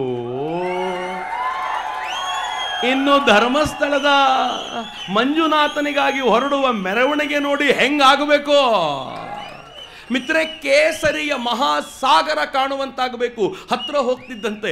ಕೊನೆಗೆ ವೀರೇಂದ್ರ ಹೆಗ್ಡೆ ಅವರು ಕೇಳಬೇಕು, ಇಷ್ಟೆಲ್ಲ ಜನ ಬರಬೇಡ್ರಪ್ಪ, ನಂಗೆ ಭಾಳ ಕಷ್ಟ ಆಗುತ್ತೆ ಇಲ್ಲಿ ಮೇಂಟೈನ್ ಮಾಡೋದು ಅಂತ ಹೇಳುವಂಥ ಒಂದು ವಾತಾವರಣ ಕ್ರಿಯೇಟ್ ಆಗಬೇಕು. ನನಗನ್ಸುತ್ತೆ ನಾವೆಲ್ಲರೂ ಸೇರಿ ಇದಕ್ಕೆ ಮಾಡಬೇಕು ಅಂತ ನನ್ನ ಅಪೇಕ್ಷೆ ಇದೆ. ನಾವೆಲ್ಲರೂ ಸೇರೋಣ. ಮೂರನೇದೊಂದು ಕೆಲಸ ಇದೆ ರೀ. ಅವರೆಲ್ಲರೂ ಸೇರಿ ಡಿಸೈಡ್ ಮಾಡ್ತಾರೆ. ಎಲ್ಲರೂ ಭಾಳ ಸಮರ್ಥರಿದ್ದಾರೆ. ಡಿಸೈಡ್ ಮಾಡಿ ಒಂದು ಸಲ ಒಂದು ದೊಡ್ಡ ಮೋರ್ಚಾ ಮಾಡೋಣ ಮತ್ತು ಸ್ವಾಮೀಜಿನೂ ಕರ್ಕೊಂಡು ಹೋಗೋಣ. ದಾರಿಯುದ್ದಕ್ಕೂ ನಮಗೆ ಯೋಗದ ಚಿಂತನೆಯನ್ನು ಹೇಳ್ತಾ ಸ್ವಾಮೀಜಿಯವ್ರನ್ನೂ ಕರ್ಕೊಂಡು ಹೋಗೋಣ. ಇನ್ನು ಮೂರನೇದೊಂದು ನನಗೆ ಅಪೇಕ್ಷೆ ಇದೆ. ಅದೇನು ಅಂತಂದರೆ, ಧರ್ಮಸ್ಥಳಕ್ಕೆ ಬರುವವರ ಸಂಖ್ಯೆ ಒಂದೂ ಕಡಿಮೆ ಆಗಲಿಲ್ಲ. ಧರ್ಮಸ್ಥಳಕ್ಕೆ ಯಾರು ಬರ್ತಾರೋ ಅವ್ರು ಯಾರೂ ಕಡಿಮೆ ಆಗಲಿಲ್ಲ. ಅಫ್ಕೋರ್ಸ್ ಜಾಸ್ತಿ ಆಗಿರ್ಬೋದು, ಆದರೆ ಭಯ ಏನಿದೆ ಗೊತ್ತೇನು? ಧರ್ಮಸ್ಥಳಕ್ಕೆ ಬರುವಂಥವರಲ್ಲಿ ಮುಂದಿನ ಪೀಳಿಗೆಯವರ ಸಂಖ್ಯೆ ಕಡಿಮೆಯಾಗುವ ಸಾಧ್ಯತೆ ಇದೆ. ಅವರು ಇನ್ಸ್ಟಾಗ್ರಾಮ್ನಲ್ಲಿ ವಿಡಿಯೋ ನೋಡಿಬಿಟ್ಟಿದ್ದಾರೆ, ಅವರು ಮುಲ್ಲಾನ ವಿಡಿಯೋ ನೋಡಿ ಲೈಕ್ ಮಾಡಿಬಿಟ್ಟಿದ್ದಾರೆ, ಲಕ್ಷಾಂತರ ವ್ಯೂಸ್ ಅದಕ್ಕಿರೋದು ನೋಡಿ ಇಂಪ್ರೆಸ್ ಆಗಿಬಿಟ್ಟಿದ್ದಾರೆ. ನಮ್ಮ ಶ್ರೀ ಕ್ಷೇತ್ರಗಳೆಲ್ಲ ಇಷ್ಟೇ, ಅದು ನೋಡ್ಕೊಳ್ಳೋರೆಲ್ಲ ಇಷ್ಟೇ ಅಂತ ತಲೆ ಕೂತ್ಬಿಟ್ಟಿದೆ. ನಮ್ಮ ಮನೆಗಳಲ್ಲಿ ವಾಪಸ್ ಧರ್ಮಸ್ಥಳದ ಚರ್ಚೆ ಮಾಡೋಣ. ಹೇಗೆ ನನ್ನ ತಾತ ಚರ್ಚೆ ಮಾಡ್ತಿದ್ರೋ, ಹೇಗೆ ನನ್ನ ತಂದೆ ನನ್ನ ಜೊತೆ ಚರ್ಚೆ ಮಾಡಿದ್ದಾರೋ, ಮುಂದಿನ ಪೀಳಿಗೆಯೊಂದಿಗೆ ಶ್ರದ್ಧೆಯ ಭಾವನೆಗಳನ್ನು ಮಕ್ಕಳಿಗೆ ಉಳಿಸುವಂಥ ಪ್ರಯತ್ನ ಮಾಡೋಣ. ಈ ಬಾರಿ ಧರ್ಮಸ್ಥಳಕ್ಕೆ ಹೋಗುವಾಗ ಮತ್ತೊಂದು ಅಪೇಕ್ಷೆ ನಾನು, ಈ ಬಾರಿ ಧರ್ಮಸ್ಥಳಕ್ಕೆ ಹೋಗುವಾಗ ನೀವು ಗಂಡ ಹೆಂಡತಿ ಮಾತ್ರ ಹೋಗಬೇಡಿ, ಮನೆಯಲ್ಲಿ ಸ್ಕೂಲಿಗೆ ಹೋಗುವ, ಕಾಲೇಜ್ಗೆ ಹೋಗುವ ಮಗುವನ್ನು ಕರ್ಕೊಂಡೋಗಿ, ಆ ಮಗುವನ್ನು ಕರ್ಕೊಂಡೋಗಿ ಧರ್ಮಸ್ಥಳದಲ್ಲಿ ನಿಲ್ಲಿಸಿ, ನಾನು ಧರ್ಮಸ್ಥಳದ ಕಾರ್ಮಿಕರ ತಂಡವನ್ನು ಕೇಳ್ಕೊಳ್ತೀನಿ, ಈ ಥರ ಯಾರೇ ಬಂದರೂ ಗಡಿಬಿಡಿ ಮಾಡಬೇಡಿ, ಎಲ್ಲರೂ ಶ್ರದ್ಧೆಯಿಂದ ದೇವರ ದರ್ಶನ ಪಡ್ಕೊಳ್ಳುವಂತೆ, ದೇವರನ್ನು ನೋಡಿ ಆನಂದಿಸುವಂತೆ ಅವರಿಗೆ ಬಿಟ್ಕೊಡಿ ಅಂತ ನಾವು ಕೇಳ್ಕೊಳ್ಳೋಣ. ನಾವೆಲ್ಲರೂ ಪೀಳಿಗೆಯ ಮುಂದಿನ ಪೀಳಿಗೆಯನ್ನು ಧರ್ಮಸ್ಥಳಕ್ಕೆ ಅಟ್ಯಾಚ್ ಮಾಡೋಣ. ಆಗ ಮಾತ್ರ ನಮ್ಮ ಒಳಗೆ ಭೇದ ಭಾವನೆಯನ್ನು ಬಿತ್ತಿ ಲೆಫ್ಟಿಸ್ಟ್ ಅಜೆಂಡಾ ಊರಬೇಕು ಅಂತ ಏನು ಪ್ರಯತ್ನ ಪಟ್ಟಿದ್ರೋ, ಇನ್ನೂ 100 ವರ್ಷಗಳ ಕಾಲ ಅವರಿಗೆ ದಕ್ಷಿಣ ಕನ್ನಡದಲ್ಲಿ ಸ್ಥಾನ ಕೊಡಲಿಕ್ಕೆ, ಈ ಕರ್ನಾಟಕದಲ್ಲಿ ಸ್ಥಾನ ಕೊಡಲಿಕ್ಕೆ ಸಾಧ್ಯವಾಗೋದಿಲ್ಲ. ಆ ಪ್ರಯತ್ನ ನಾವು ಮಾಡಬೇಕಾಗಿದೆ. ಇನ್ನು 4ನೇದು, ಫೈಟ್ ಮಾಡೋಣ. ಈ ವಿಚಾರದಲ್ಲಿ ಬಲವಾಗಿ ನಿಂತ್ಕೊಳ್ಳೋಣ. ನಾನು ಲಿಂಗಾಯತ ಅಲ್ಲ, ನಾನು ಗೌಡ ಅಲ್ಲ, ನಾನು ಜೈನ ಅಲ್ಲ, ನಾನು ಬೌದ್ಧ ಅಲ್ಲ, ನಾನು ಸಿಖ್ ಅಲ್ಲ, ನಾನು ಬ್ರಾಹ್ಮಣ ಅಲ್ಲ, ನಾನು ಹಿಂದೂ ಎನ್ನುವಂಥ ದೃಷ್ಟಿಯಿಂದ ಇದರ ಮೇಲೆ ಇರುವಂಥ ಆಘಾತಕ್ಕೆ ಬಲವಾಗಿ ಪ್ರತಿರೋಧ ಒಡ್ಡುವಂಥ ಪ್ರಯತ್ನವನ್ನು ಮಾಡಿದರೆ ನನಗನ್ಸುತ್ತೆ ನಾವು ಗೆದ್ದೇ ಗೆಲ್ತೀವಿ ಅಂತ. ನನ್ನ ಮಾತನ್ನು ಮುಗಿಸೋಕ್ಕಿಂತ ಮುಂಚೆ ಒಂದೇ ಒಂದು ಮಾತು ಹೇಳಲಿಕ್ಕಿದೆ ಮಿತ್ರರೇ, ಹೇಳಿದ್ದನ್ನು ಪುನರುಚ್ಚರಿಸ್ತೀನಿ, ನೆನ್ಪಿಟ್ಕೊಳ್ಳಿ. ಯಾರಾದರೂ ಹಿಂದೂ ಧರ್ಮವನ್ನು ಹೊಗಳಿದರೆ ಕಣ್ಣು ಮುಚ್ಕೊಂಡು ಅಕ್ಸೆಪ್ಟ್ ಮಾಡಿ. ಹಿಂದೂ ಧರ್ಮವನ್ನು ಯಾರಾದರೂ ಬೈದರೆ ಬೈದವನ ಯೋಗ್ಯತೆ ಏನು ಅಂತ ಮೊದಲು ಪರೀಕ್ಷೆ ಮಾಡಿ, ಆಮೇಲೆ ಯಾರು ಬೈಸ್ಕೊಂಡ್ರೋ ಅವ್ರ ಬಗ್ಗೆ ಚರ್ಚೆ ಮಾಡಿ ಅಂತ ನಾನು ನಿಮ್ಮನ್ನು ಕೇಳ್ಕೊಳ್ತಾ ನನ್ನ ಮಾತುಗಳನ್ನು ಮಂಜುನಾಥನ ಪದತಲಕ್ಕೆ ಸಮರ್ಪಿಸೋಕ್ಕಿಂತ ಮುಂಚೆ ಒಂದ್ಸಲ 2 ಕೈಗಳನ್ನು ಗಾಳಿಗೆ ಬೀಸಿ ಉಚ್ಚಕಂಠದಲ್ಲಿ ಜೈಕಾರ ಕೊಡಿ. ಬೋಲೋ ಭಾರತ್ ಮಾತಾ ಕೀ, ಸನಾತನ ಹಿಂದೂ ಧರ್ಮ ಕೀ, ಬೋಲೋ ಭಾರತ್ ಮಾತಾ ಕೀ, ಸನಾತನ ಹಿಂದೂ ಧರ್ಮ ಕೀ ಜೈ. ನಿಖರ ಸುದ್ದಿ, ಸದಭಿರುಚಿಯ ಕಾರ್ಯಕ್ರಮ. ನೀವು ನೋಡ್ತಾ ಇದ್ದೀರಾ ಕಹಳೆ ನ್ಯೂಸ್, ಸಮಾಜದ ಜಾಗೃತಿಗಾಗಿ ವಸ್ತುನಿಷ್ಠ ವರದಿ.